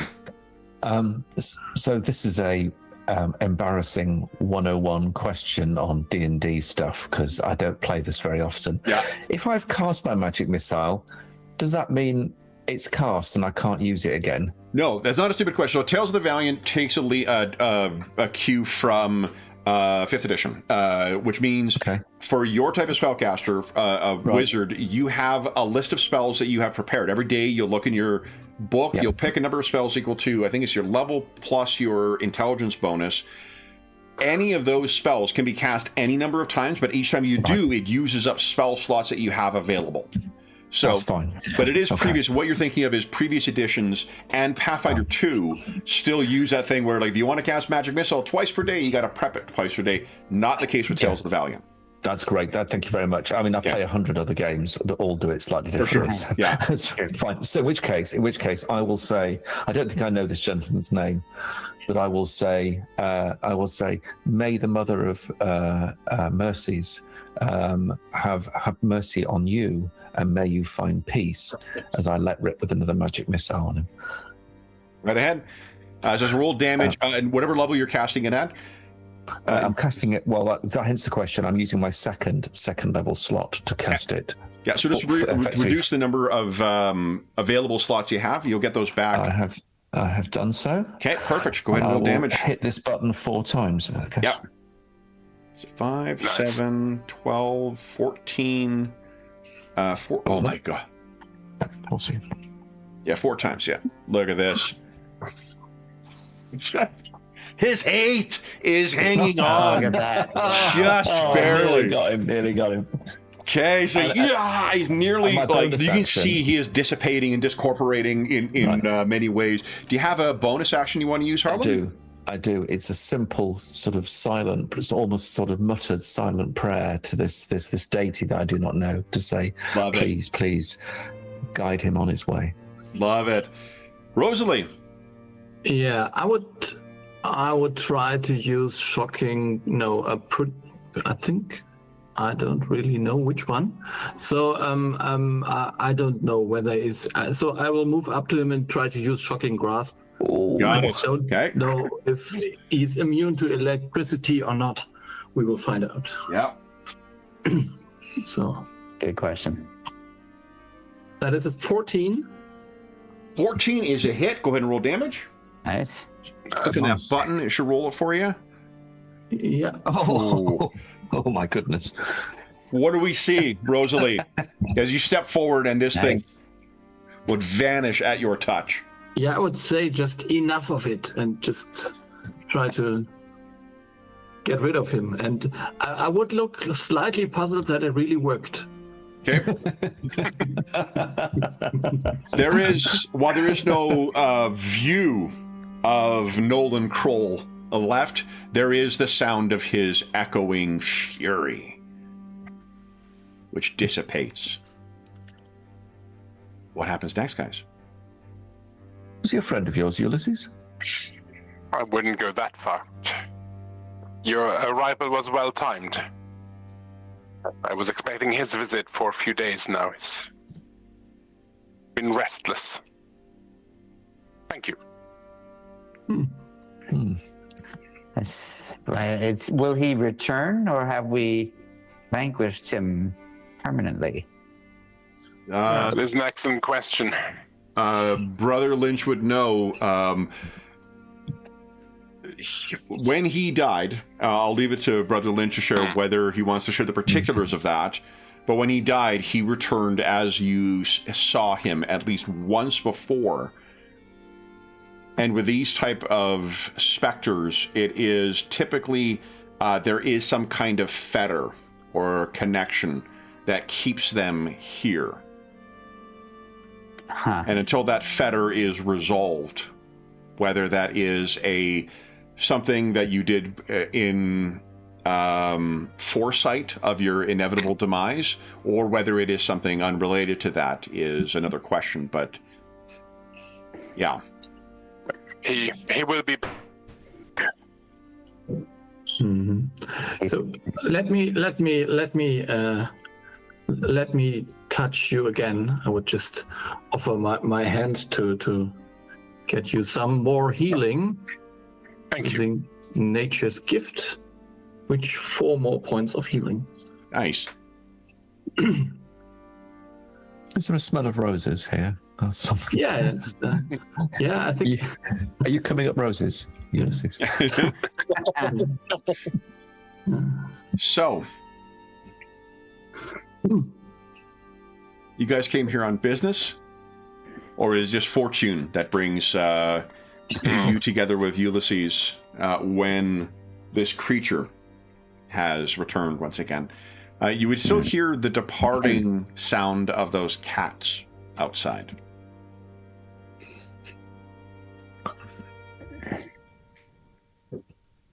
I suppose that, yeah. So I will say, well met, Ulysses. Very pleased to meet you. With apologies, mistress, and I sort of looked to the shrine to say, to mention such a name in your presence. However, our business is related to, would I call him an associate of yours, Lord Montague Thornborn? Yes, former associate. I see. We had a parting of ways, and as Ulysses said, as he'll sort of almost like he's not really paying attention, he'll trace one of the scars on his face. Ah. Well, we are hunting something that he wants quite urgently. It's an item of power, a demon hand knife. lost, chased by various parties for money, profit, power, the connections Maxwell seems to have knitted rather well. And we thought that perhaps you might assist us, given perhaps your close associations and your proximity to the shadows of this world. Gladly help you. Anything that brings us comfort to Lord Thornborn is worth pursuing. I have a question specifically for you, which I wonder if you uniquely might be able to answer. With your association with his lordship, were you aware of him holding a particular person? I can give you a name, Felicity Moore. Is that something that you are aware of in your recent association with him? You can give us I think a perception or insight check, Brother Ulysses, whichever your preference is. No, the name. Sorry, who? Yeah. You do get 1 point of luck. You'll get 1 point of luck for that roll, though. Okay. Good. Well, something good came out of that. Yeah. Oh, speaking of which, everyone does get 1 point of luck for defeating Nolan Kroll, by the way. That was a challenging encounter. Oh, nice. Is that like an official like rule, or is luck that is part supposed of to be like? Yeah, it's supposed to be also something that, like, in combat, the only official ways you get it, like where it's like rules was written clear, this happens, you get luck, is if you miss with an attack roll, if you fail a save once per round. You also can give them as role-playing bonuses or for achieving goals, is what they say. So technically, this is rules was written, so everyone will get the 1 point of luck for having succeeded in that. And then, yeah. Do you think you're gonna? Do you think you're ever going to bring Doom into this? I for sure will in boss fights. Yeah, yeah. John has recently said how much he hates legendary actions, and I want to give him a benchmark. I'm like, oh, you know what? Legendary actions are really not that bad in comparison to Doom. So, yeah, is that a Tales of the Valiant thing? Yeah. Tales of the Valiant is it's unique to it. The luck mechanic is unique to Tales of the Valiant. The legendary actions are a thing from 5th edition that, like, a monster, if it's a boss monster kind of thing, basically they have 3 legendary actions which can only be taken at the end of a player's turn. So it allows the boss monster to have more. If you remember, like, how dragons and some boss monsters worked, or solos worked in 4th edition, it's like that mechanic, but a little more flexible. And there are specified actions they can take with it, but it can just be really frustrating for players where they're like getting ready to take their turn, and then you're like, okay, I'm taking a legendary action, and it's going to change the battlefield or change something that you had planned. Yeah. Nice. But Doom is a different mechanic, which is kind of like how luck works for players, but for monsters. But they are very careful in their guidance on it to be like, players need to know that you are using Doom for this. They need to be prepared that the encounter is going to take advantage of these mechanics, because I think there has been probably a lot of sour grapes in the playtest of that mechanic. People just be like, well, fuck this rule. Because they revisited it in the Game Mastery Guide. They revisited it in Monster Vault 2 with further guidance. So I think it's a good mechanic, but it's got to be judiciously deployed. Right. Yeah, but it's cool though, because I think it gives you another way of achieving the same kind of outcome that legendary actions do. Yeah, they're also more keen in Tales of the Valiant to use legendary actions across the whole spectrum of gameplay, as opposed to early 5th edition, which was only high-level gameplay.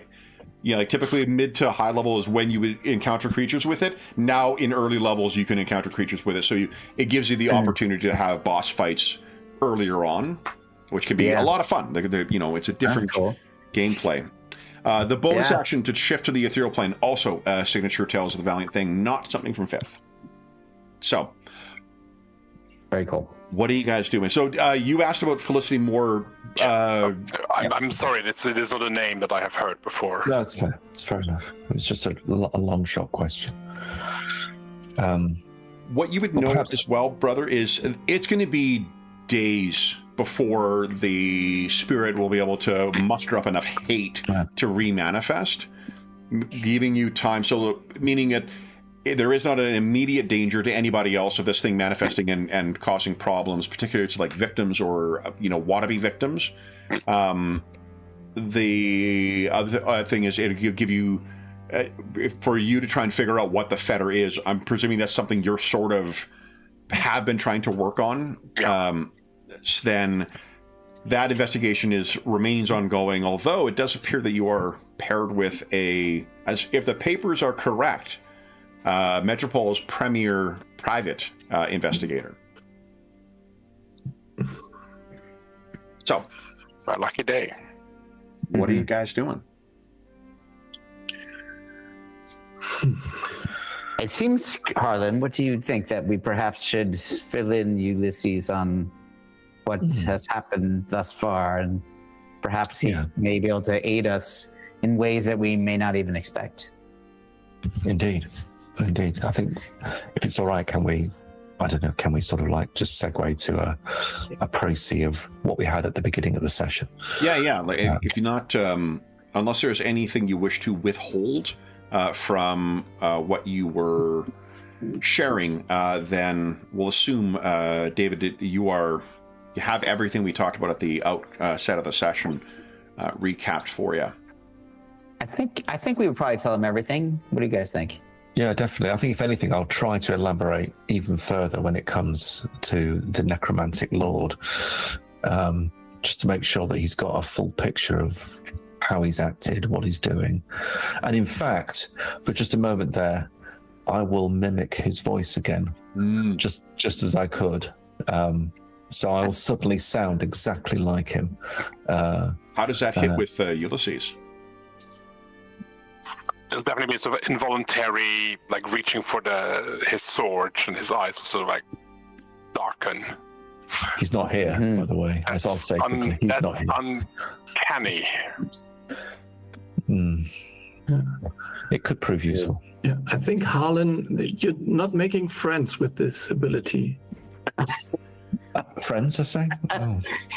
I'm not. I turned to Rosalie. Yeah, exactly. I whispered to Rosalie, I don't think he cares. Your luck for Harlan, Rosalie, and Maxwell should be one higher. We've changed screens. Sorry. Gotcha. Okay.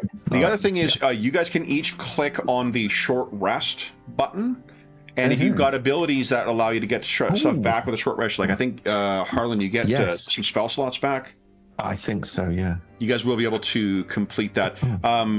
Brother Ulysses, you could spend hit dice during that time as well. Yeah, I think. Nice. That's right back to full. Oh, awesome. Hey. All right, I'm now, good to go. one of these, because it's an investigative game, one of the things that we kind of kludged together in our first session of this was using the downtime rules to sort of flesh out investigative stuff. So I'm not sure if there's anything further you guys wish to track down, other contacts you wish to make, any information you need before, making your way out of Metropole up to Thistleton, or at least taking the train up to Thistleton. If so, my suggestion is we use those, or if there are other preparations you wish to do between now and when you go. The downtime rules are in the Player's Guide and the Player's Guide 2, and they include options like...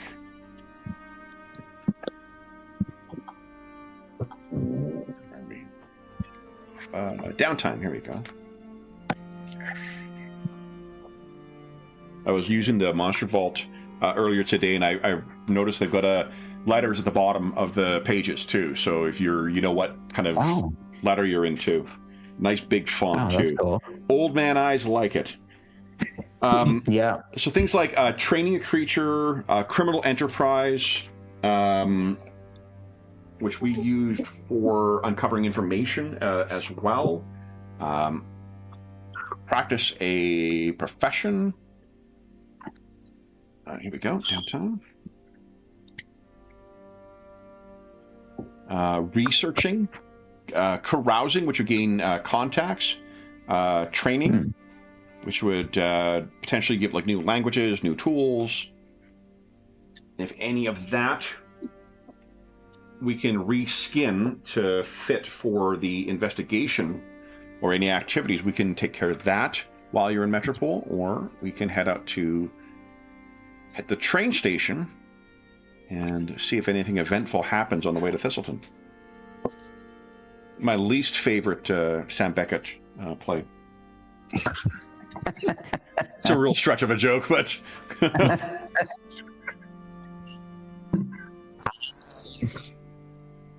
I don't know. What do you guys think? I'm not sure if there's anything else that we don't know about in terms of this investigation that I think we can discover. I think here we should take the train and try to get an outside perspective, a new one. That's fine with me. Ulysses, give us a history check, please. So what you would notice in talking to Rosalie and getting to know her a little bit, you would know that she is of the Grove of Roses, from the Druidic Order. So this is like the most storied and influential circle of druids anywhere in Metropole. So this is clearly like whatever has happened with Maxwell, we'll leave it for you two to sort out what's happened, but Harlan seems to have pulled together, in addition to Maxwell, whose association with Toth seems to have yielded some kind of power. He's also brought one of a druid from the most influential group along with this. His reputation seems well earned. Definitely, yeah. I assume your investigation is on the right track, Mr. Kredge, if Thornborn's so fit to show up and very unsubtly threaten you. Yes, I believe. You must have rattled him somehow. Well, yes, I would suggest we have made some ripples in the pond.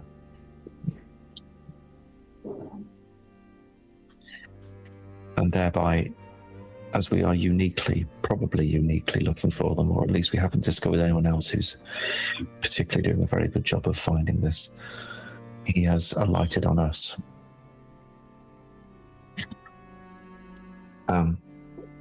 Unless there's anything more that you can tell us about his recent endeavors, or any other diversions that he is exploring, we should probably get on our way. And an artifact of this power would be of interest to him and should not fall into his hands under any circumstances. So, I would agree, Ulysses, and in fact, if I may say, and I perhaps haven't said this yet, my concern is less to find the knife and more to prevent it finding its way back to certain parties, regardless of what we've been asked to do. I'm also more interested in recovering Felicity Moore, if from his clutches or from his extended reach. So some speed in trying to find this knife would be helpful. And if he's living rough in a church, an abandoned church in the rough part of town, Brother Ulysses may need some cleaning up for at least riding in the first-class cabins on the train. You guys otherwise, I think, are prepared to catch a late train to Thistleton. May I just say, as we leave, perhaps, if I could turn to the shrine and just say, my lady, my thanks for watching over us in this short time that we have had in your presence. May your power grow, and may your fortunes in this place recover. And with a sort of a nod, we shall head away. Okay. Beautiful. Then, anything you guys wish to do before meeting up at the train station? I guess, are you splitting up in the interim? When has splitting the party ever gone poorly? Come on. Probably. Exactly. Sounds like a good idea to me. I think just Would you guys like to put your Harlan- hand on this hot element, or no? No takers. All right. I think just because Harlan made such a beautiful example of honoring the location, I would say that maybe in this small streets, dark streets around this abandoned church, there's some I don't know, some almost dying flower that I could just help give a little bit of growth and just start a little bit of sparkle of life here in this undead realms. Yeah. Just I love it. Nice. All right. Then you guys are. It's going to be. I think it's a 2-day journey by train. That 2 or sounds 3. Right. Yeah. Yeah, 3 days from Metropole to Thistleton, then 2 days from Creedon which means you guys are going to be spending 3 days on the train. Right. Let me see here. Wow. They have. They've got a food trolley. Yeah. Let me see here. Was this one going to be useful? Kind of antiquated astral connection as well, you know. It always cuts out when you go through tunnels. Exactly. Bloody astral Wi-Fi. Wow. So this is Cool. it's not going to be correct. I don't think this will be correct either, just because of the time of year. Yeah.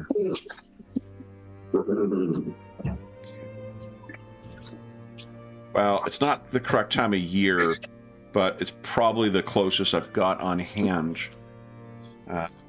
for a train. So let me bring this over here. Oops, wrong thing. Let me grab everyone's token.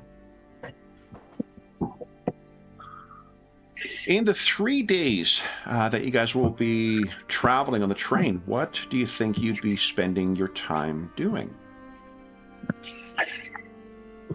You could picture, more, something closer to the Orient Express experience, I imagine, given what you guys have are able to afford on here. So, spending days idly at cards or otherwise. The distance probably is less a factor in this travel, more so than the need to change trains, I guess. Right. I mean, one thing that I would like to do is spend some time trying to catch up with Ulysses. Okay. Yeah. What do you think? In fact, I think I'm going to change it just to be 1-day travel. I think I'm imposing North American travel times on what is obviously like a European scale of travel here. So it's probably only a day's travel at most. And what I think about, I'm like unless it's like the development of train in China in the 19th century, where it was like different gauges for every 2 miles of track that you were traveling, and it would necessitate changes. And I don't think that's necessary for this particular game. So let's say it's a day's travel to reach Thistleton. So you'll have a day to sort of chat with one another. no. Great. Obviously, both of you look differently, having physically transformed by whatever. Yeah, I think Ulysses will open with that, and if there's like a quiet moment where it's just maybe just us two in the cabin, or where like, I know I've not seen you in a while, brother, but you seem to have gained many years. As I sort of look you over. I was going to say something similar about you. Not years, but experience, it seems. Yes, I found myself not following your path exactly, but in a way not too dissimilar, by joining a different sort of sect, the Church of Thoth. And you see, I think that Ulysses, of everybody, could tell right away that his words are measured. So there's probably more to the story, but there's people around. It's on a train where, people walking by, and maybe there's even, I don't know what kind, if we're sitting at a table or whatever, people come by, or porters or whoever, but there's just enough of public space that you notice it, and you know that he knows that you notice it. There's a lot more to the story. It began with my interest in the acquisition of knowledge, but turned into something quite unexpected. And well, let us just say that you are right. It has changed me, and not just in the obvious way that you have pointed out. But I definitely would like to tell you more about it when we have some time to ourselves. What about you? I guess I acquired my knowledge the hard way. I was misguided. I traveled down some dark path and thankfully saw a way out. Difference of opinion with the likes of Thornborn. He once again makes us he's not consciously aware of it. It's just one of the scars. And now I try to redeem is such an overused word, but try to do some good.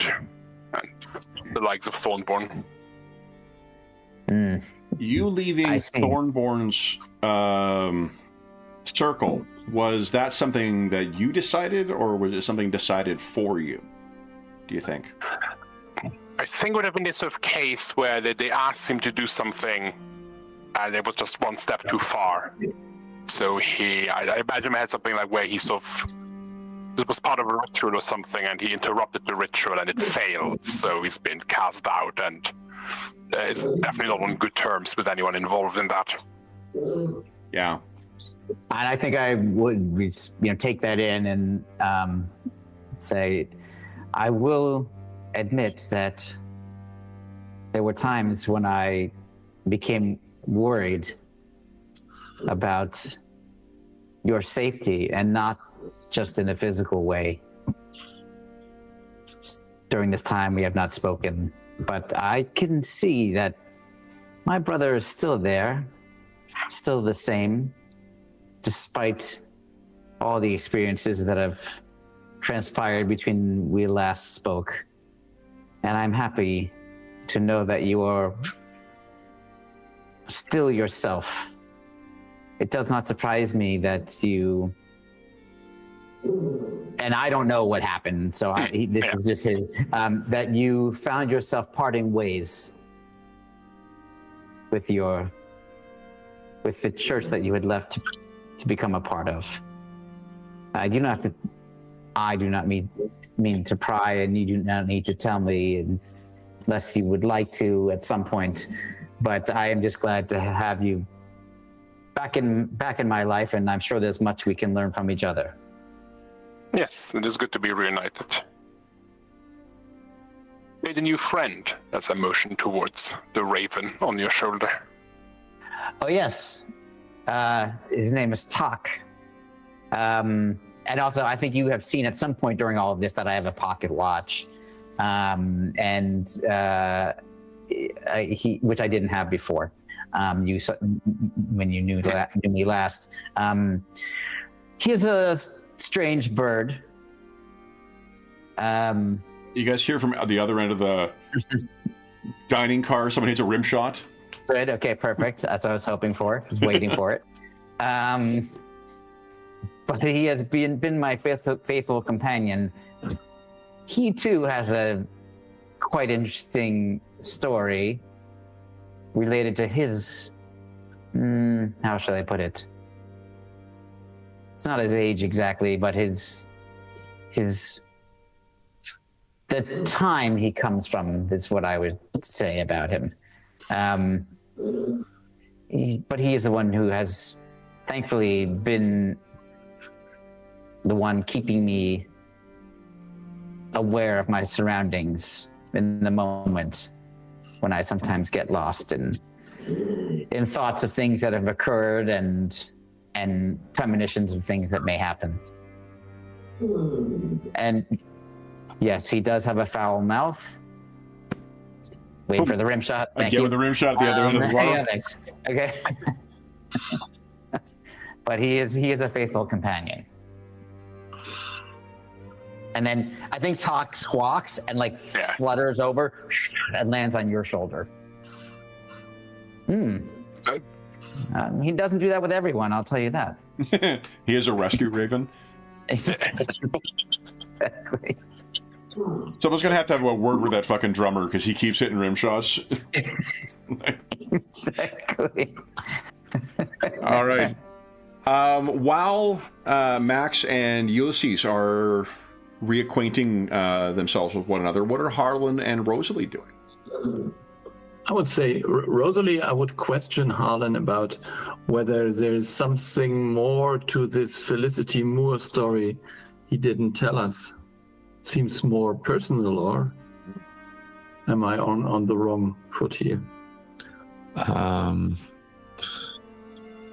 It's personal in the sense that they are good friends and associates we have worked together before on a number of occasions, and it is, shall we say, aggravating that there's every chance that her disappearance may be related to the efficacy of the work that I do, and therefore there is a responsibility to ensure that those wrongs are righted. You can see that what he's doing, he's skirting around any personal feelings whatsoever, and he's switching into this sort of professional mode where it's all interactions and connections that lead to, better understanding or solving of mysteries, whereas nothing seems to be touching around him personally. And that's kind of how he's presenting it. But he's skirting closely to something that is probably much more true. I'm just quickly whispering something to Rosalie here. Okay. We're all getting something today. Yeah. Yeah. So Harlan, you can only change what you can control. So we can try our best, and we will try to find her. As then if we work hard, we can change anything. No. That is something that maybe Maxwell will have told you, because he could change time, but I think we can't change anything. Really? Well, perhaps not. Perhaps not. Perhaps some are in other realms. Yeah, maybe. But I certainly operate on the basis that anything can be changed if you work hard enough at it. Until I find otherwise. Okay. You're particularly insightful and empathic, Rosalie. I think there's something deeper that you may have picked up, even though nothing was said. Okay. So, I wonder, I don't think I have a personal connection to Ulysses yet so much. So I would just, Harlan, be aware that our new companion, Ulysses, might know about her a little bit more than he told us. I think if my empathy for other humans does not fail this time, I think he knows something. I do not know that it has ever failed, Rosalie.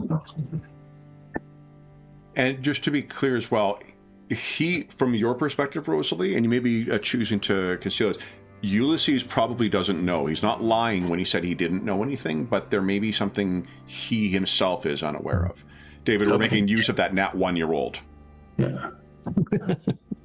Okay, so yeah, and then I would rephrase. I think he knows more about it, but he's not yet fully aware of it. It seems like he had some kind of thought in his mind, but couldn't grasp it. I see. Well, yeah, and it seems like there's some animal here. Yeah. It's it's not a cat, is it? Is it a ghost cat? It's not Anna for once.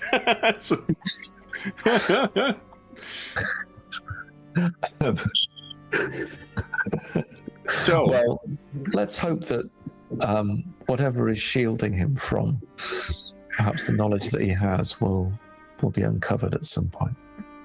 Yeah, let's hope so. So then, anything further you guys wish to discuss in the late night train ride up to Thistleton?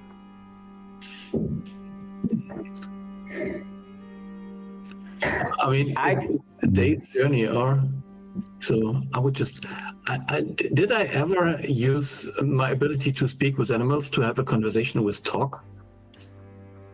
What do you think? I don't think you have yet. Yeah.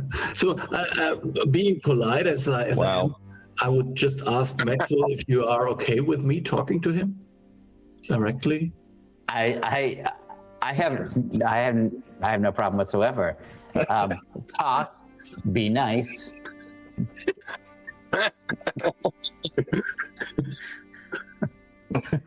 Yeah. So I would just start a conversation. So I sometimes I can speak your language. Talk.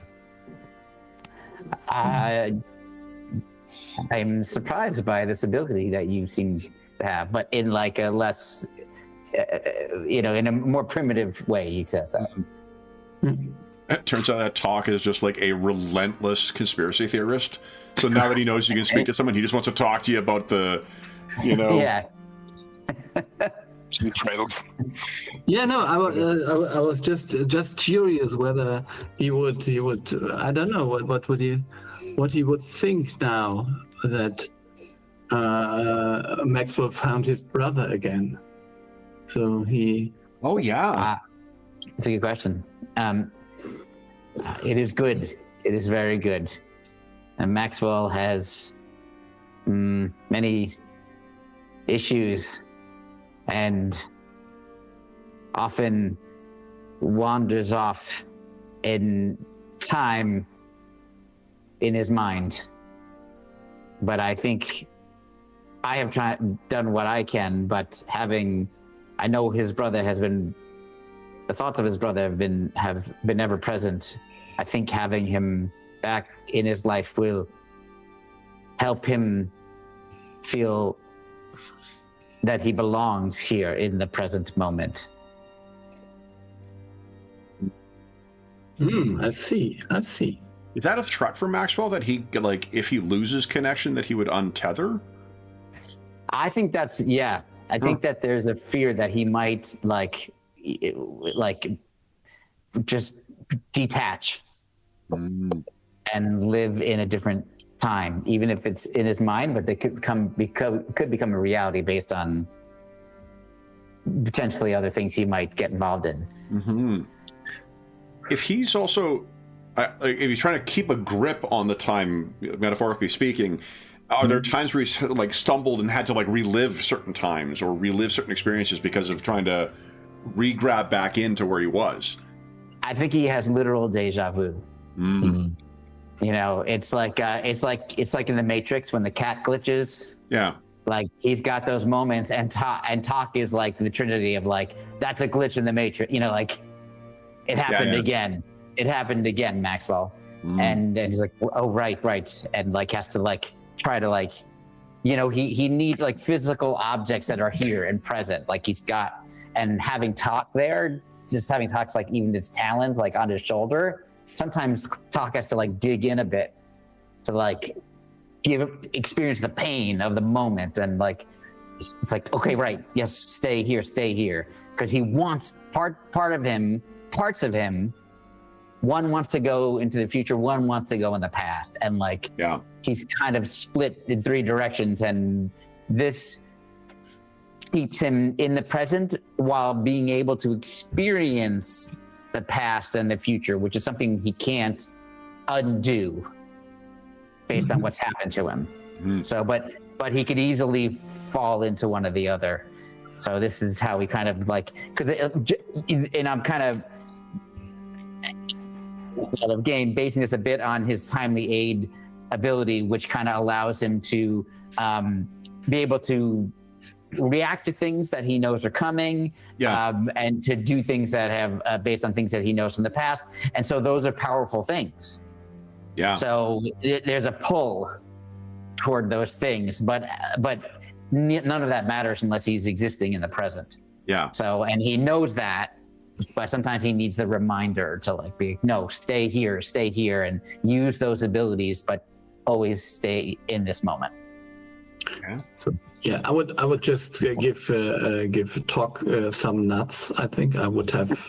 Last time I had some with me. I think I still have. So. Okay, so he says, "You are my best friend." Yeah. He flies over onto Rosalie's shoulder now. Yeah. But you're not only friends with Maxwell. He needs you. So. Yes, but do you have any more nuts? Yes.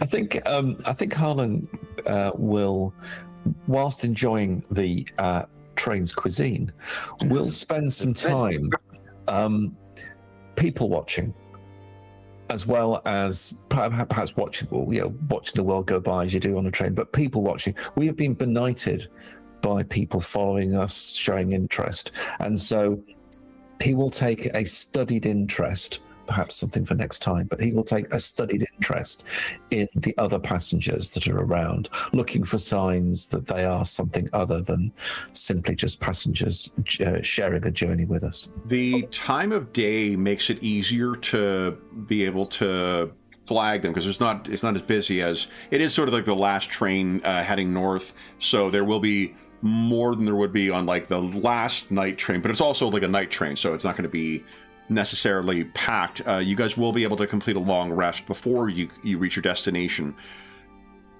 But there is one familiar face among those, since you are keeping your eye out, Harlan.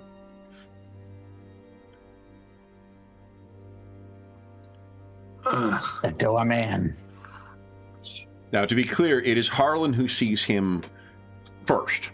So, Harlan, if you wish to keep yourself unobserved once you do spot this fella among them, you can give us a stealth check. Oh, it's difficult to know what he would do, whether he would do that or whether he would smile at him. But I think I'll try the stealth thing. We'll try that first. It's not really Harlan's way, but he... Oh, actually. Okay. So, you are unobserved by the lackey of Lord Thornborn. You're in the dining car, I think, when you see this fella. So you'll have kind of an opportunity to, like, take a last bite of whatever you're doing and sneak away to advise your companions who are in your cabin, if you'd like. Yeah, I'll do just that. Okay. And let you know that, So you arrive in. It seems as if they're playing some kind of elaborate game with Maxwell's bird, which is hopping from one shoulder to another shoulder to another shoulder. You're not sure what's going on. I'm quite nervous that he might hop onto mine, so I'm just sort of take a slight step back. He goes, "No, fuck off." So what is the look on Harlan's face as he rejoins everyone in the cabin? Well, it's just one of sort of almost resignation. You can see him sort of shaking his head as if to say, it's never easy. It's usually like this. It's a good sign, but it's never easy. And I'll explain who I've seen, and I'll explain particularly to Ulysses and Maxwell that this is the minder of of the Lord, who is. So Ulysses, you guys remember last time it was, I believe, Rosalie who picked up that there was, or was it Rosalie or was it Mr. Mirror who picked up something unusual about this fella? I think I actually said that he makes me creep out, and I would like to transform into a weasel to get out of here. Oh, yes, that's right. So if you describe that and Rosalie adds that comment, Ulysses, you know precisely who they are talking about. It is one of Thornborn's favored lackeys. You never knew his first name, but everyone referred to him as Mr. Cropper.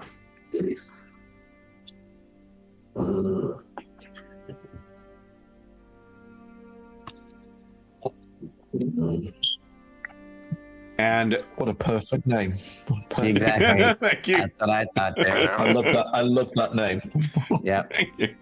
One of the fun things about doing these Victorian era things is like you really get to lean into some just like names we do not get to use in other campaigns. Yeah. Brother, you could give us a Arcana check, I think, as well, Brother Ulysses. Yeah. Yeah, 20. Oh, nice. Awesome.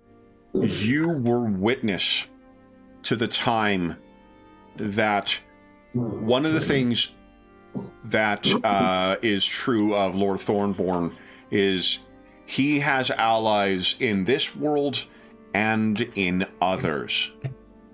And what you know is that if you were to strip Mr. Cropper of his shirt, you would find carved on his back an elaborate pentagram with altered symbols and stuff on that, because he is host to a war devil from one of the infernal realms.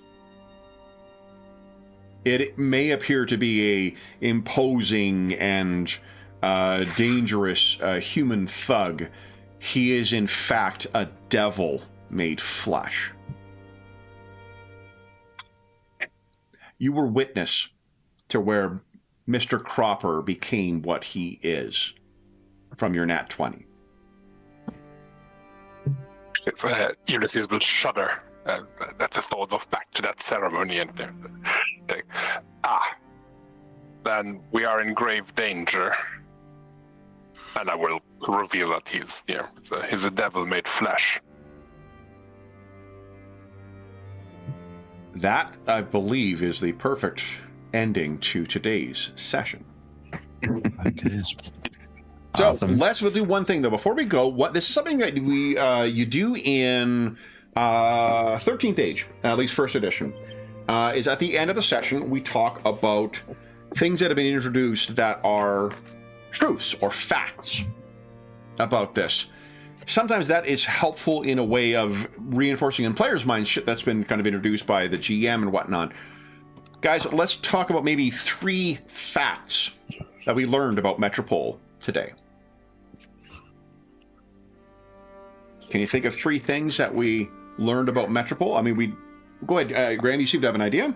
Well, I mean, I just want. I don't know. There might be others that take priority. So I'll throw it into the pot that there is. I'm going to say a truth that maybe is implied, admittedly because of the location. So maybe this is a stretch. Is that there may be a pull, a decline in a sense of the divine and seeking the divine and the spiritual that churches occasionally are now run down, reused in a in that classic sort of Victorian sort of rush for progress in various ways, and maybe the mistress that the sort of mistress deity that we left was real and was hurting and noted our presence there. I'm just saying that's a possible sort of window into the city. Yeah. I was thinking that there seemed to be sorry, the dog is barking. Hopefully you can't hear it, but I can't hear it. Okay, good. There's a growing disparity, it seems to me, between the wealthy and the impoverished. Like the difference between where we, normally exist in Metropole versus where we had to go to find Brother Ulysses was pretty stark as a contrast. Yeah.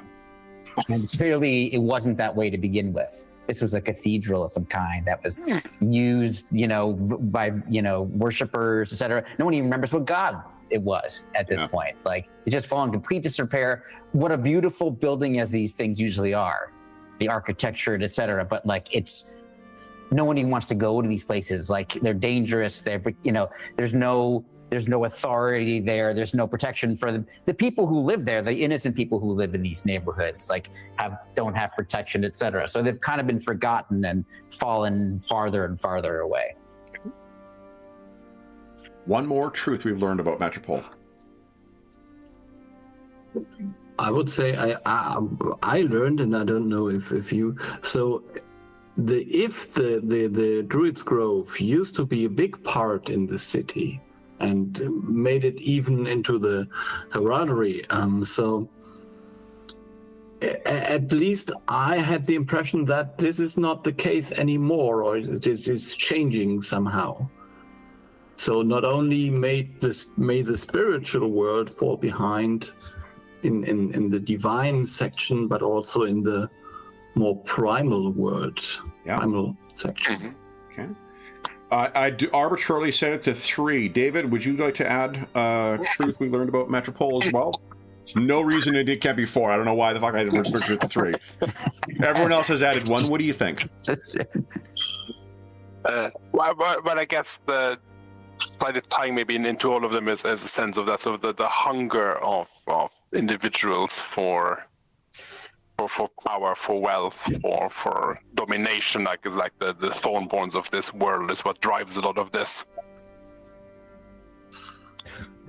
Could I just quickly throw in on that basis, David, that maybe the old protections, maybe this is like a fate aspect. The old protections are weakening, and what we're seeing, but maybe there's something to that. Then, guys, that brings us to the end of Chapter 3 of the Demon's Hand. Let me bring us back to our... everyone keep track of...